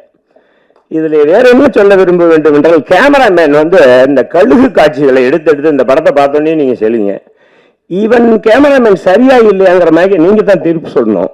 ஆனா நான் வந்தோடனே சொன்னேன், எல்லாம் கழுகு காட்சி, கிரெயின் ஷாட், அதுக்கு பேரு ட்ரோன் ஷாட். அதுல நான் ஒண்ணு சொன்னேன், தம்பி நீங்க அந்த கோயம்பேட்டையே சப்பி சாப்பிட்ற மாதிரி செஞ்சிருக்கீங்க. நான் கூட நினைப்பேன் எப்படி இருக்கும் சென்னை அப்படின்றது. நிறைய இடத்துல நீங்க படம் பிடிச்சிருக்கீங்க, உன்னுடைய வாழ்த்துக்கள்னு அந்த படத்தினுடைய துவக்க காட்சிகளை பார்த்த போதே சொன்னேன். இங்க 3 இயக்குநர்கள் வந்த போல 3 இசையமைப்பாளர்கள் வந்தார். அவர் இசையமைப்பாளர் தானே, ஐயா வீரமணி இசையமைப்பாளர், நீங்களும் இசையமைப்பாளர். இவர் பாரம்பரியமுடைய குடும்பத்திலிருந்து வந்தார் என்பதே எங்களுக்கு தெரியாது. இந்த படத்தை பொறுத்த அளவில் காட்சிகள் படப்பிடிக்கப்பட்ட போது குமரகுருவும் சிவலிங்கம் அவர்களும் தான் அதிகமாக இங்கே பயணித்தார்கள். உண்மையிலே அதிகமான உழைப்பு அவர்களுடையதுதான். பாரதினா அந்த பேர் எவ்வளவு பெரிய அதிர்ச்சியான பேரு, பாரதி அப்படின்னு பிடிச்சிட்டாங்க. பாரதி மடையன் அப்படின்னு ஒரே ஒரு கவிதை எழுதியிருந்தார், ஒருத்தனை தன்னை கிண்டல் செய்தவனை. அப்படி அருமையான பேர் அந்த பேரு. இதுல கதாநாயகனுடைய பேரும் பாரதி. ஒரு சர்ப்ரைஸ் என்னன்னா, ஒரு பயோகிராபி, ஒரு மனிதனுடைய பயோகிராபி அவனே டைரக்ட் பண்றான்னா அதை இவனா தான் இருப்பான், பாரதியா தான் இருப்பான். அந்த வகையில் Royal salute to the central. இன்னும் சொல்ல வேண்டும் என்றால், அன்பு தம்பி சகோதரர் கு பாவலன் அவர்கள், மேதகு உயர் திருமாவளவன் அவர்களை அணுகி முதல் போஸ்டர் என்னும் பதாதையை வெளியிட அவர்தான் காரணமாக இருந்தார். அன்று நான் ஆப்சென்ட். குமரகுருவும் சிவலிங்கமும் வந்து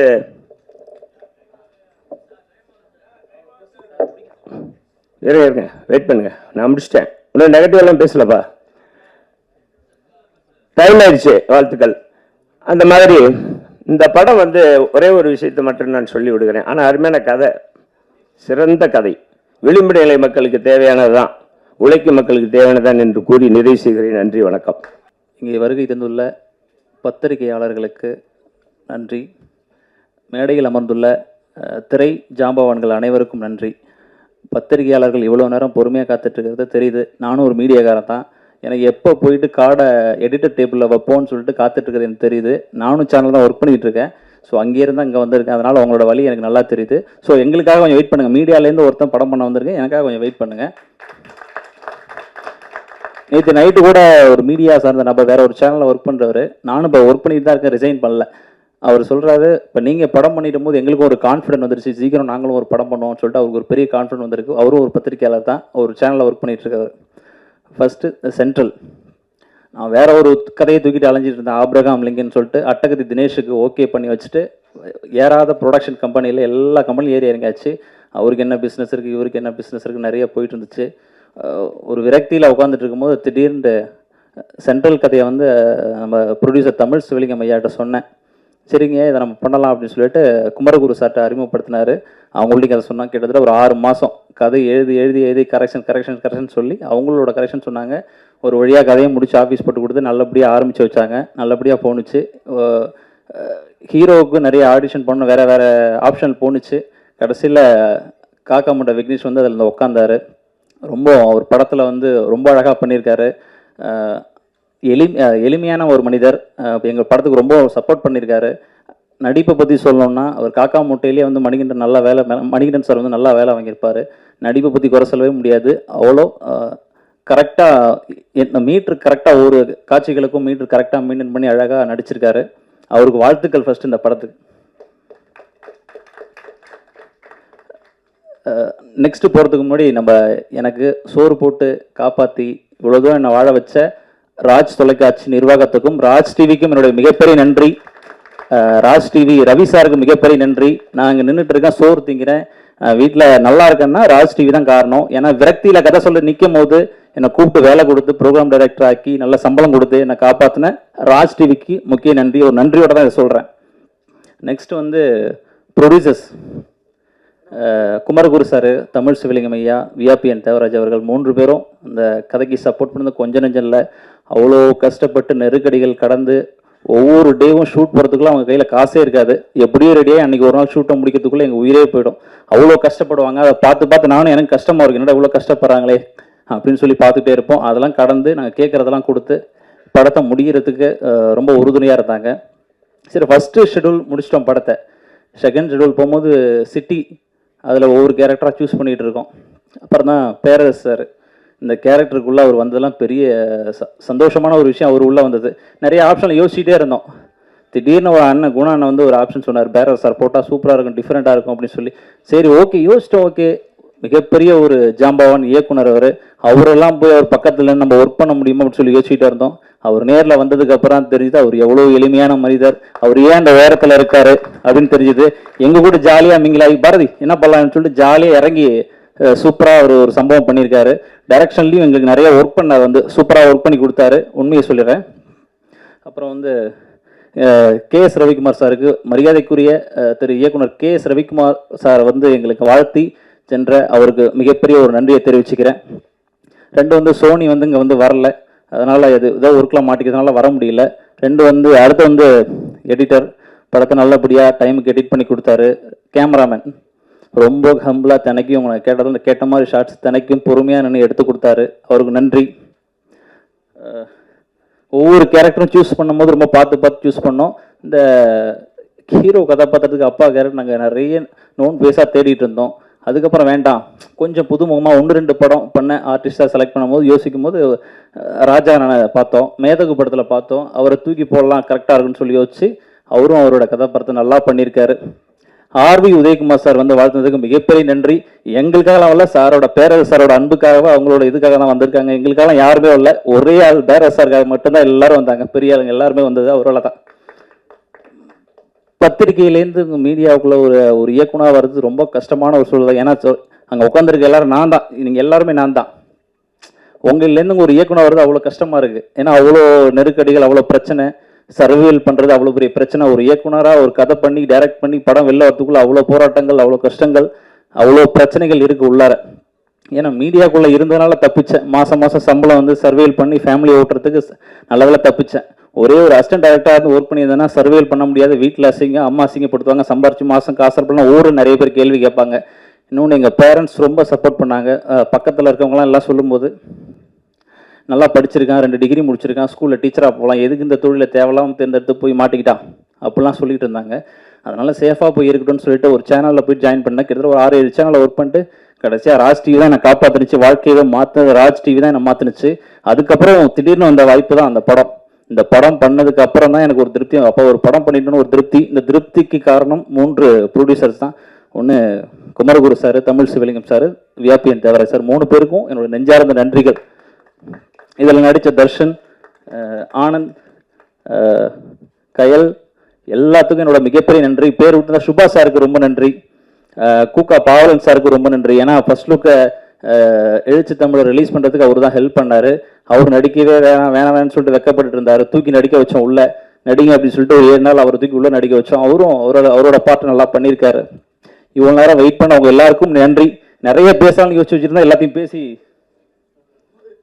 காலி பண்ணிட்டீங்க. பேரரசு சாரை என்ன சொல்கிறது எனக்கே தெரில. அவ்வளோ எளிமையான மனிதர்கள் எங்கள் கூட வந்து அவர் நின்னதெல்லாம் நான் நினச்சி கூட பார்க்கல. அப்படின்னா வெளியில் சொல்லியிருக்காங்க ரொம்ப ஸ்ட்ரிக்டான டேரக்டர் வேறு மாதிரி இருப்பார் அப்படிலாம் சொன்னாங்க. நான் கேட்டேன், நிறைய வெளியில் விசாரித்தேன், சொன்னாங்க.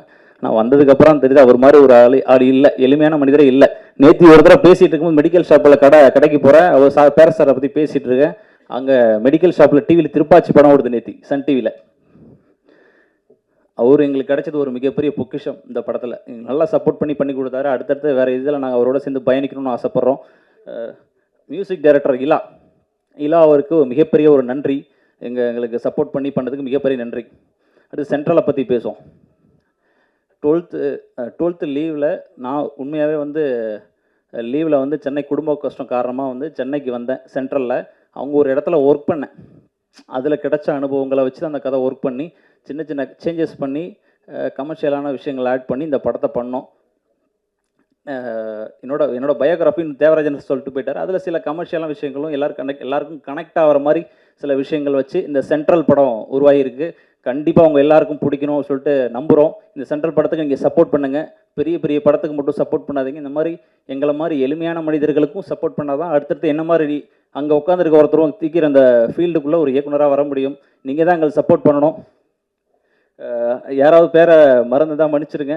தாஜ்னு சாருக்கு ஒரு பெரிய நன்றி. எங்களுக்காக வந்து இவ்வளோ நேரம் ஒதுக்கி ஒர்க் பண்ணீங்க, பேசுனீங்க, 2 வார்த்தை பேசுனீங்க. ரொம்ப நன்றி சார். நிறைய பேசணும், ஒரு 1 ஹவராவது பேசலாம்னு நினச்சேன், முடியல. எல்லாருக்கும் நன்றி. தலைவணங்கி உங்கள் எல்லாருக்கும் நன்றி சொல்கிறேன். நன்றி, வணக்கம். Thank you very much. அனைவருக்கும் வணக்கம். நான் சீக்கிரமாக முடிச்சிடுறேன். ஏன்னா இது வந்து அவங்களுக்கான மேடை. பணம் முதலீடு பண்ணி உழைச்சிருக்காங்க. அவங்க மனசு விட்டு பேசுறதுக்க வேண்டிய மேடை இது. அதனால் தயாரிப்பாளர்கள் நம்ம அதிக நேரம் பேசிக்க நினைக்கலாம் தவிர பேசி ஆகணும். இது அவங்களுக்கான மேடை தான். அது அவங்களோட விழா. அது அதை கொஞ்சம் பொறுமையாக கேட்க வேண்டியது நம்முடைய கடமை.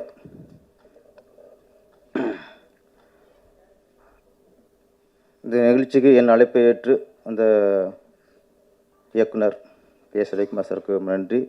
எங்கள் இயக்குனர் சங்க தலைவர் உதயகுமார் சாருக்கு நன்றி. அவங்க பத்திரிகை சங்க தலைவர் சுபாஷ் சார், அவர் உண்மையிலே நேற்றே சொன்னேன், அவர் ப்ரோக்ராம் மாற்றி வச்சுட்டு நமக்கு வந்துட்டார். அனைவருக்குமே வந்து வாழ்த்தி அனைவருக்குமே நன்றி. எப்பவுமே ஒரு குருவுக்காக வந்து சிஷியர் வருவாங்க. ஒரு குருக்கு நிகழ்ச்சி அப்படின்னா சிஷியர் வருவாங்க. ஆனால் சிஷியனுக்காக ஒரு நிகழ்ச்சியில் குரு வர்றாருன்னா அதுதான் அதிசயம், அதுதான் அபூர்வம். அது மாதிரி நம்ம இலாவுக்காக சிவமணி சார் வந்தார். அது உண்மையில் ஆனால் அவருக்கு பிஸியில் வந்து வாழ்த்திட்டு போகிறாருன்னா அது பெரிய மனசு. அவங்களாம் நன்றி சொல்லி ஆகணும் முதல்ல. அப்போ நம்ம திரையுலகில் சினிமாவில் வாத்தியார்னாலே நமக்கு புரட்சித்தலைவர் எம்ஜிஆர் தான். அது வாத்தியார்னு ஏன் பேர் வந்து புரட்சித் தலைவர்னு பேர் வந்ததுக்கு 1000 காரணம் இருக்கலாம். வாத்தியார் அப்படின்னா ஏன் சொல்லுவோம்னா, அவர் படங்களை நல்ல விஷயத்தை சொல்லி தருவார். குடிக்காத, தம் அடிக்காத, யாருக்கு குடியும் கெடுக்காத, கஞ்சா வைக்காத, கத்தி வச்சு குத்தி கொள்ளாத, வன்முறையெல்லாம் செய்யாத, இந்த விஷயம் நல்ல நல்ல விஷயங்கள். வில்லனை கூட கடைசியாக மன்னிச்சு விடாத தவிர கொல்ல மாட்டார். இந்த மாதிரி நிறைய நல்ல விஷயங்கள் சொன்னதுனால தான் அவர் வாத்தியார்னோம். அந்த திரையுலகில் இங்கே ப்ரொடியூசராக 3 வாத்தியார் வந்திருக்காங்க. ரொம்ப நல்ல வாத்தியாருங்க அவங்க, ரொம்ப நல்ல வாத்தியாருங்க. எனக்கு ஃபஸ்ட்டு உங்கள் வாத்தியாருன்னு தெரியாது, தெரிஞ்சுதான் ஃபஸ்ட்டு ஒத்துக்க மாட்டேன். ப்ரொடியூசர் 3 ப்ரொடியூசர் ஓகே, ஒரு ப்ரொடியூசர் அதிக சம்பளம் வாங்கலாம், 3 ப்ரொடியூசர் நிறைய சம்பளம் வாங்க நினச்சேன். இவங்க 3 ஒன்றா சுருக்கி அது வேறு விஷயம். ஸ்பாட்டில் நான் ஷார்ட் முடிஞ்சு உட்காந்துருப்பேன். அவங்க 3 பேரும் வருவாங்க. எனக்கு பிடிச்சத தெரியும், வாத்தியாரை தெரியும், டக்குன்னு எந்திரிச்சிருவேன். இவங்க என்னென்னா அவங்க பாயிண்ட் ஆஃப்ல பெரிய டைரக்டரு அப்படின்ட்டு சார் உட்காரம்பாங்க. அவங்க என்ன டைரக்டராக நினச்சி உட்காரம்பாங்க. நான் அவங்களை வாத்தியாரை நினச்சி உட்கார முடியாமல் நான் நின்றுட்டே இருப்பேன். நிறைய நேரங்களில் இவங்க வரும்போதெல்லாம் நான் கூட்டு நின்றுட்டே இருப்பேன். உண்மையா இல்லையா? காரணம் வாத்தியார் நினச்சி பிடிச்ச நேரத்தை உட்காந்துருப்பேன், கால் போட்டிருப்பேன். வாத்தியார் ஆக்கிட்டான். அந்த வாத்தியார் வந்து படம் பண்ண வரங்கிறது சந்தோஷமான விஷயம். அதனால நல்ல வாத்தியாராக இருக்காங்க. இயக்குனர் பாரதி சிவலிங்கம், இவர் தான் குணாசை தான் கூப்பிட்டு வந்தார். அவன் ஃபஸ்ட்டு சொல்லும்போதே ஒரு நெகட்டிவ் காட்டினாங்க, கொலையெல்லாம் பண்ணணுமாங்க. என்னடா அது நம்மளை போய் நம்ம இப்படா அப்படின்ட்டு ஃபஸ்ட்டு கொஞ்சம் தவிர்த்தேன். அப்புறம் திருப்பி ஸ்கிரிப்ட் கொஞ்சம் ஃபுல்லாக கேளுங்க சார். நாங்கள் கதை சொல்லும்போது ஒரு ஃபீல் இருந்துச்சு கதையில், ஒரு நல்ல விஷயம், கண்டென்ட்டு நல்லா இருந்துச்சு. ஓகே, இதில் வந்து நம்ம நல்லவனா கெட்டவனா தேவையில்லை, கதை நல்ல கதை, நம்ம அதில் பண்ணுவோம். ஏன்னா அவர் கதை சொல்லும்போது ஒரு இந்த வறுமையில் வாடுவாங்கள்ல, ஊரில் நிறைய பார்த்துருக்கேன். படிக்கிற பசங்க, படிக்கிற பொம்பளை பிள்ளைகள்லாம் இந்த லீவில் எங்கள் ஊரில் வந்து முந்திரி தோப்பு ஜாஸ்தியாக இருக்கும்.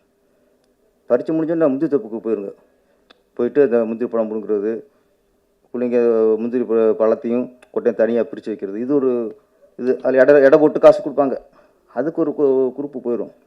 அப்புறம் எங்கள் ஊரில் ஒரு பஞ்சு மில் இருந்துச்சு, அங்கேயும் வேலைக்கு போவாங்க. இப்போ நிறைய பொம்பளை பசங்களும் அங்கேயும் தான் போவாங்க. அது டக்கு மைண்டில் வந்துச்சு, ஓகே நம்ம பார்த்த ஒரு வாழ்வியல் மேட்ரு அப்படின்ட்டு. சரி ஓகே. அப்புறம் சாங்கெலாம் போட்டு கேட்கும்போது இது ஒரு ஜாதி படமாக இருக்குமோன்னு தோணுச்சு எனக்கு சாங் கேட்கும்போது. அப்புறம் கதை கேட்கும்போது இல்லை. ஆனால் இந்த படத்தை பொறுத்த வரைக்கும் என்னென்னா, விளிம்பு நிலை அந்த இனத்தை சேர்ந்த ஒரு கதை தான், ஒரு ஜாதியின் வழி சொல்கிற கதை தான். இன்னொரு ஜாதியினருக்கு வழியை கொடுக்கக்கூடிய கதை இல்லை. அதுதான் நான் எதிர்பார்த்தேன். எல்லா ஜாதி படம் நிறைய எடுக்கலாம். அந்த ஜாதி கலாச்சாரம், அந்த ஜாதி பண்பாடு, அந்த ஜாதியில் உள்ள சிக்கல்கள், அந்த ஜாதியில் உள்ள பிரச்சனைகள், இது சொல்லணும், அதான் சமூகத்துக்கு தெரியும். ஆனால் இன்னொரு ஜாதி சொல்லக்கூடாது. நம்ம ஜாதியோட வழி சொல்கிறதுனால இன்னொரு ஜாதிக்கு வழி கொடுக்கக்கூடாது. அது பெரிய கொடுமை. அது வந்து சினிமாவில் வந்து செய்யும்போது அது கலைத்துறைக்கே பண்ணுற துரோகம். அது பிரிவினை உண்டாக்கிறோம். அது அந்த விஷயத்தில் தான் நான் பாரதி சிவலிங்கத்தை மனசார பாராட்டுறேன். விளிம்பு நிலை மக்கள்னு சொல்லுவாரே தவிர அது சார்ந்த கதை, அவ்வளோதான். அது சார்ந்த கதை தான். அந்த விளிம்பை தாண்டலை, அவர் விளிம்பு நிலையை தாண்டலை, அதை கரெக்டாக கையாண்டிருக்கார். நீங்கள் ஃபஸ்ட்டு ஒரு சாங் பார்க்கும்போது தோணும், ஆனால் அதுக்காக அதில் வந்து படத்தில் இருக்காது. அழகாக அந்த லிமிட்டை தாண்டாமல் யாரையும் மனசையும் புண்படுத்தாமல் அழகாக பண்ணியிருக்கார். பாராட்டுகள் பாரதி சிவலிங்கம். அப்புறம் இதில் கதாநாயகன் காக்கா முட்டை விக்னேஷ், அவர் நிறைய விஷயத்த நம்ம முட்டையை உடைச்சி ஆம்லெட் போடுவோம். ஆனால் காக்கா முட்டை அது பல விஷயத்தை உடைச்சிருச்சு. இன்னும் நிறைய விஷயத்தை உடைச்சது இங்கே தெரியுது. எனக்கு லாஸ்ட் மினிட் எல்லாம் பண்ணாங்க, நானும் கேட்டுகிட்டே நோண்டி வாங்கிட்டேன். நீங்கள் பண்ணலை, டீல் ரெடி ஆகிடுச்சா எப்போ நான் கேட்டே இருப்பேன். சார் அந்தான் பாரு 10 வருடம் பண்ணதுக்கப்புறம் இந்த ஆள் தொல்லை தாங்க முடியலையே, உன்னை அனுப்பி தொலைவோம் அப்படின்னு நான் பார்த்தேனே தவிர, நானும் ரொம்ப கொஞ்சம் அடிப்பு கொடுத்தேன். நீங்கள் காக்கா மட்டும் அடை காத்துட்டிய, நீங்கள் அடகக்கூடாது, திருப்பாச்சி வர்ற மாதிரி 60 தூக்கணும் ஹீரோனா. ஓகே, அது கொஞ்சம் பண்ணணும், நம்மளால ஒதுங்கிறது சொல்லி ஒதுக்கிறாங்க நம்மளை. அதனால் நீங்கள் இது அவர் ரொம்ப ஃபீல் பண்ணிட்டார், எதுவுமே ஹீரோக்கு தெரியலன்ட்டு. இது இன்னைக்கு நீங்கள் பாடம் கற்றுருப்பிய ஹீரோனா எப்படி இருக்கணும்ட்டு, பெரிய ஹீரோ ஆயிருக்க. அப்புறம் அந்த தர்ஷன் அப்பா நடித்த ராஜா சார் அவர் அவார்டு வாங்குற ஒரு ஆக்டராக இருக்கார். அவ்வளோ இயல்பான ஒரு ஆக்டிங். அவர் தர்ஷன் வந்து படம் பார்த்ததுக்கப்புறம் தெரியுது என்ன தூக்கி சாப்பிட்டார் அவர். நான் தான் மிரட்டலும் பார்த்து அவர் என்னோட மிரட்டிருக்கார் அவர். அப்புறம் குணா வந்து இவ்வளோ பேசினார்ல, படம் பார்த்தா நமக்கு திருப்தியாக இருக்கும். என்ன சொன்னார்ல, போட்டு தாக்கிட்டாங்கன்ட்டு இவ்வளோ பேசினார்ல, அதுக்காக நீங்கள் நல்ல இது ரிவ்யூ எழுதணும். குணா நல்லா பண்ணார், குணாவுக்கு கரெக்டான முடிவு. என்ன பேரரசு அந்த குணாவை அடி ரொம்ப ரொம்ப ரசிக்க மாதிரி இருந்துச்சு, பாராட்டுற மாதிரி இருந்துச்சு. எழுதணும் என்ன கூடாதா? ஆமாம். சென்ட்ரல் எல்லாம் அதை பற்றி எல்லாம் சொல்லிட்டாங்க. டைம் ஆச்சுனால சீக்கிரம் கொஞ்சம் முடிச்சிடுவோம். பத்திரிகையாளர்கள் ஒன்றே ஒன்று தான், பெரிய படங்கள் பெரிய மாஸ் ஹீரோவுக்கு வந்து சப்போர்ட் யாருன்னா அவங்க ரசிகர்கள். 200 கோடி 300 கோடி சம்பளம் வாங்குறாங்கல்ல, அவங்களுக்கெல்லாம் சப்போர்ட் யாருன்னா அவங்க ரசிகர்கள். இந்த மாதிரி சின்ன படங்களுக்கு சப்போர்ட் யாருன்னா நீங்கள் தான். கோடி ரசிகர்கள் உள்ள நடிகரை விட உங்கள் சப்போர்ட் இருக்க படங்கள் மிகப்பெரிய வெற்றி அடையும். இந்த மாதிரி இந்த படத்துக்கும் சப்போர்ட் பண்ணுங்கள். எனக்கு சிலர் நடி சொல்லி ஆகணும், நான் நீங்கள் நடிச்சிட்டேன் இல்லை படத்தில் சிறப்பு இருந்துன்னா ஓடி போயிடுவேன். நான் வந்து மேக்கப் போட உட்காந்துட்டு படம் பயங்கர டெரர் கேரக்டர், வில்லன் கேரக்டர், இதுவே எனக்கு தாங்குமான்னு எனக்கு ஒரு யோசனை. பேரரசனா என்ன ஒரு சாஃப்டாக இருப்பார். உதயகுமார் சிறுமாரெலாம் நம்பிடாதிய, அங்கே வில்லன் அவர் தான். இயக்குனர் சங்கத்தில் வந்து அந்த பாஸ் சொல்லுவாங்கள்ல, அந்த பழைய எம்ஜிஆர் படத்தில் வந்து முகமுடி போட்டுப்பார், யார் யாரும் தெரியாது, கடைசியாக பற்றி தெரியும், அசோகன் தெரியும், கடைசியாக நம்பியாரும் தெரியும். ஆனால் நம்ம நடிச்சுக்கிருப்போம், மனோகரா இருப்பாரோ, இவரை தேங்காய் சீனிவாசன் எப்போ நடிச்சுக்கிருப்போம், கடைசி வேற ஆள் இருப்போம். அது மாதிரி அவர் சொல்கிறதுலாம் தேங்காய் சீனிவாசன் இப்படின்னா காட்டிக்கிருக்காரு. மெயின் பாஸ் அதுதான். என்ன அதனால் நான் ரொம்ப சாது. அங்கே கேட்டு பாருங்க, ஈசி மெம்பர்லாம் வந்திருக்காங்க இங்கே சாட்சி. ஆமாம்ல, ஆமாம் சாது. உட்காந்துட்டேன். எனக்கு எப்படியா நம்மளை ஒத்துக்க, நான் வந்து ஒரு மேக்கப் மேன் வருவார் அப்படின்னு நினச்சிருக்கேன். பார்த்தா மேக்கப் உமன். அவங்க என்ன இவங்க சார் அவங்க மேக்கப் போட போகிறாங்க, எனக்கு ஷாக்காகி போச்சு. நம்மளே மென்மையாக இருக்கோம், எப்படா மாற்ற நினைக்கிறோம், என்ன லேடி வந்து இப்படி போட போகிறாங்க. நான் பார்த்தேன், எனக்கு கொஞ்சம் இதாகிடுச்சு. நம்ம அங்கே போய் ஒன்று சொல்ல முடியாதுல்ல. பார்த்து ஒன்றே ஒன்று சொன்னேன், வேறு ரிக்வெஸ்ட் பண்ணல, நம்பி உட்காந்துட்டேன். அம்மா நான் பேரரசுன்னு தெரியக்கூடாது. என்ன சார் அப்படி சொல்றியா, டப்புன்னு பார்த்து பேர தெரியக்கூடாது, என்ன பண்ணிங்க, முடியெல்லாம் எப்போ ஹேர் ஸ்டைல் இருக்கக்கூடாது என்ன அப்படின்னு உட்காந்துட்டேன். அவங்க சரி ஏதோ இந்த இவ்வளவு இதாக சொல்கிறாப்புலன்ட்டு அவங்க திறமையை காட்டிட்டாங்க. நம்மளை எப்படி கொடூரமாலாம் போட்டு பண்ணணும், அங்கிங்கே வெள்ளையெல்லாம் தடவி. இந்த பாருங்க பாவம், எனக்கு பார்த்தா பாவமாக இருக்குது. ஏன்னா இவ்வளோ போட்டு விழாவை கொடுப்படுத்திருக்காங்கட்டு என்ன போட்டு அந்த நான் எப்போ ஊதி வைப்பேன்ல வெளில, அதை அழிச்சிட்டாங்க. நான் இப்போ விதி இல்லாமல் இருக்க மாட்டேன், கருப்பு போட்டாங்க. ஓகே திருவாயிட்டாங்க இவ்வளோ இருக்குது போட்டு என்ன பண்ணி கடைசி ஒரு குடு கிளாஸ்லாம் வந்து போட்டு என்ன எனக்கே டக்குன்னு கண்ணாடி பார்த்தாங்க, டக்குன்னு எனக்கு இடம் தெரியல. சக்ஸஸ். ஆமாம், கையில் இடத்துக்கு நன்றி. அப்புறமா கேமராமேன் வினோத் காந்தி. அடுத்து மேக்கப் போட்டாச்சு. அடுத்து கேமராமேன், அவர் கையில் இருக்குல்ல நம்மளை எப்படி காட்டுறதுன்ட்டு. அப்புறம் அவர் பார்த்தாரு, அவர் திறமை காட்டினார். ரஸ் பார்க்கும்போது தெரிஞ்சு வச்சு, ஓகே அவரும் இவனை பெருசாக காட்டக்கூடாது, வேறு மாதிரி காட்டணும்னு அவரும் பல ஆங்கிள்லாம் வச்சு நம்மளை கொஞ்சம் டெரர் லோங்கெல்லாம் வச்சு எடுத்து கையில் தூக்கி கட்டுன்ட்டார். சரி நான் வந்தாச்சு, என்ன கையிலே தூக்கி கட்டினா சட்டையை தூக்கி போட்டானே, சட்டை இல்லாமல் கூட நடிக்கலாம்னு வந்து இறங்கியாச்சு. எல்லாம் சப்போர்ட் எனக்கு, எடிட்ரு எல்லாருமே எனக்கு ஃபுல் சப்போர்ட்டு. அவன் பிடிச்சி 2 பேர் நடித்தாங்க நினைக்கிறேன் கூட, நடிக்கும்போது பிடிச்சின்னு தெரில. அவர் இன்ஸ்பெக்டர் சார், ஆமாம் அவர் டப்பு கொடுத்தாரு எனக்கு. டப்பு கொடுத்தாரு, ஏன்னா நான் ரொம்ப கஷ்டம் நடிச்சுக்கிருப்பேன், அவருக்கு அப்படி நிற்பார் கேஷுவலாக. என்னடா அது நம்ம ஒரு கஷ்டப்பட்டு இருக்கோம், அப்புறம் இடுப்பு கழிச்சு நிற்கிறாரே அப்படின்ட்டு. அப்புறம் எனக்கு சார் கொஞ்சம் இப்படி பண்ணுங்க சார்ண்ணே, இப்படி பண்ணக்கூடாது சார் நாப்பில். சரி ஓகே அப்படின்ட்டு. அப்போ நான் அவர் கேஸுக்கு தகுந்த நான் மாற்றிக்கிட்டேன். என்ன ஓகே இவர் இவ்வளோ ரொம்ப கேஷில் இருக்காரு ஓகே அப்படின்ட்டு உங்களுக்கு நான் சில இடத்துல மாற்றிக்கிட்டேன். ஆமாம், தினேஷ் காக்காமட்ட விக்னேஷ், அது எங்கேயுமே நான் ஹீரோவாக பார்க்கல. வர அந்த படத்து கேரக்டர் ரொம்ப எளிமையாக, என்ன எங்கேயோ சிலருக்கா ஈகோ வந்துடும், என்னடா நம்ம ஃபுல்லாக பண்ண நடிச்சுக்கிருக்கோம், திடீர்னு ஒருத்தன் வர்றான் பில்டப் பண்ணுறாங்க அப்படின்னு வரும்ல. எதுவுமே இல்லை, அவர் வேடிக்கை பார்த்துருக்காரு என்ன தான் பண்ணுறாங்கன்ட்டு. நான் திருப்பி பார்ப்பேன், ஒரு உருவம் நிற்கும், பார்த்தா நம்மனா ஹீரோ ரூமில் இருப்பார், ஏசி ரூமில் இருப்பார் நினைப்போம்ல. என்ன தான் பண்ணுறாங்கன்னு அவரும் பார்த்துட்டே இருந்தார். காக்கா முட்டை சீக்கிரம் நீ தங்க முட்டை ஆகணும், என்ன நம்ம காக்கா முட்டை வீக்னஸ் வந்து சீக்கிரம் தங்க முட்டை இதாகணும். கதாநாயகி கண்டு காட்டவே இல்லை, அது வேறு விஷயம். சரி இங்கேயாவது பார்த்துருவோம் பார்த்தேன். உதயகுமார் சார் பயந்து அதே மாதிரி கட் பண்ணிட்டாங்க. என்ன அவர் ஃபோன் நம்பர் கேட்பார், அவர் ஃபோன் நம்பர் கொடுக்கும். அது நான் பேசுகிற விட்டு அங்கேயே ஜூம் போவாங்க. அவங்க இங்கே பேசிக்கிறேன் ஒருத்தன், அதை விட்டுறாங்க. அங்கே பிளான் பண்ணி அவங்க இப்போ மந்திராவும் அவரும் என்ன பேசிக்கிறாங்க, அங்கேயே போயிடுச்சு. மற்ற என்ன நல்ல வேலை ஹீரோன் தப்பிச்சுது. என்ன தானே இல்லை, நாளைக்கு ட்ரோல் பண்ணுறதுக்கு நாளைக்கு மேட்ரு கிடச்சிருக்கோம். நாளைக்கு ஃபங்க்ஷனில் வரும், அடுத்து ஒன்று வந்துடும், அவ்வளோ. அதனால் ஹீரோயின் அங்கேயும் காட்டல இங்கேயும் காட்டல. ஆனால் கேமராவும் நல்லா கட்டியிருக்கார்.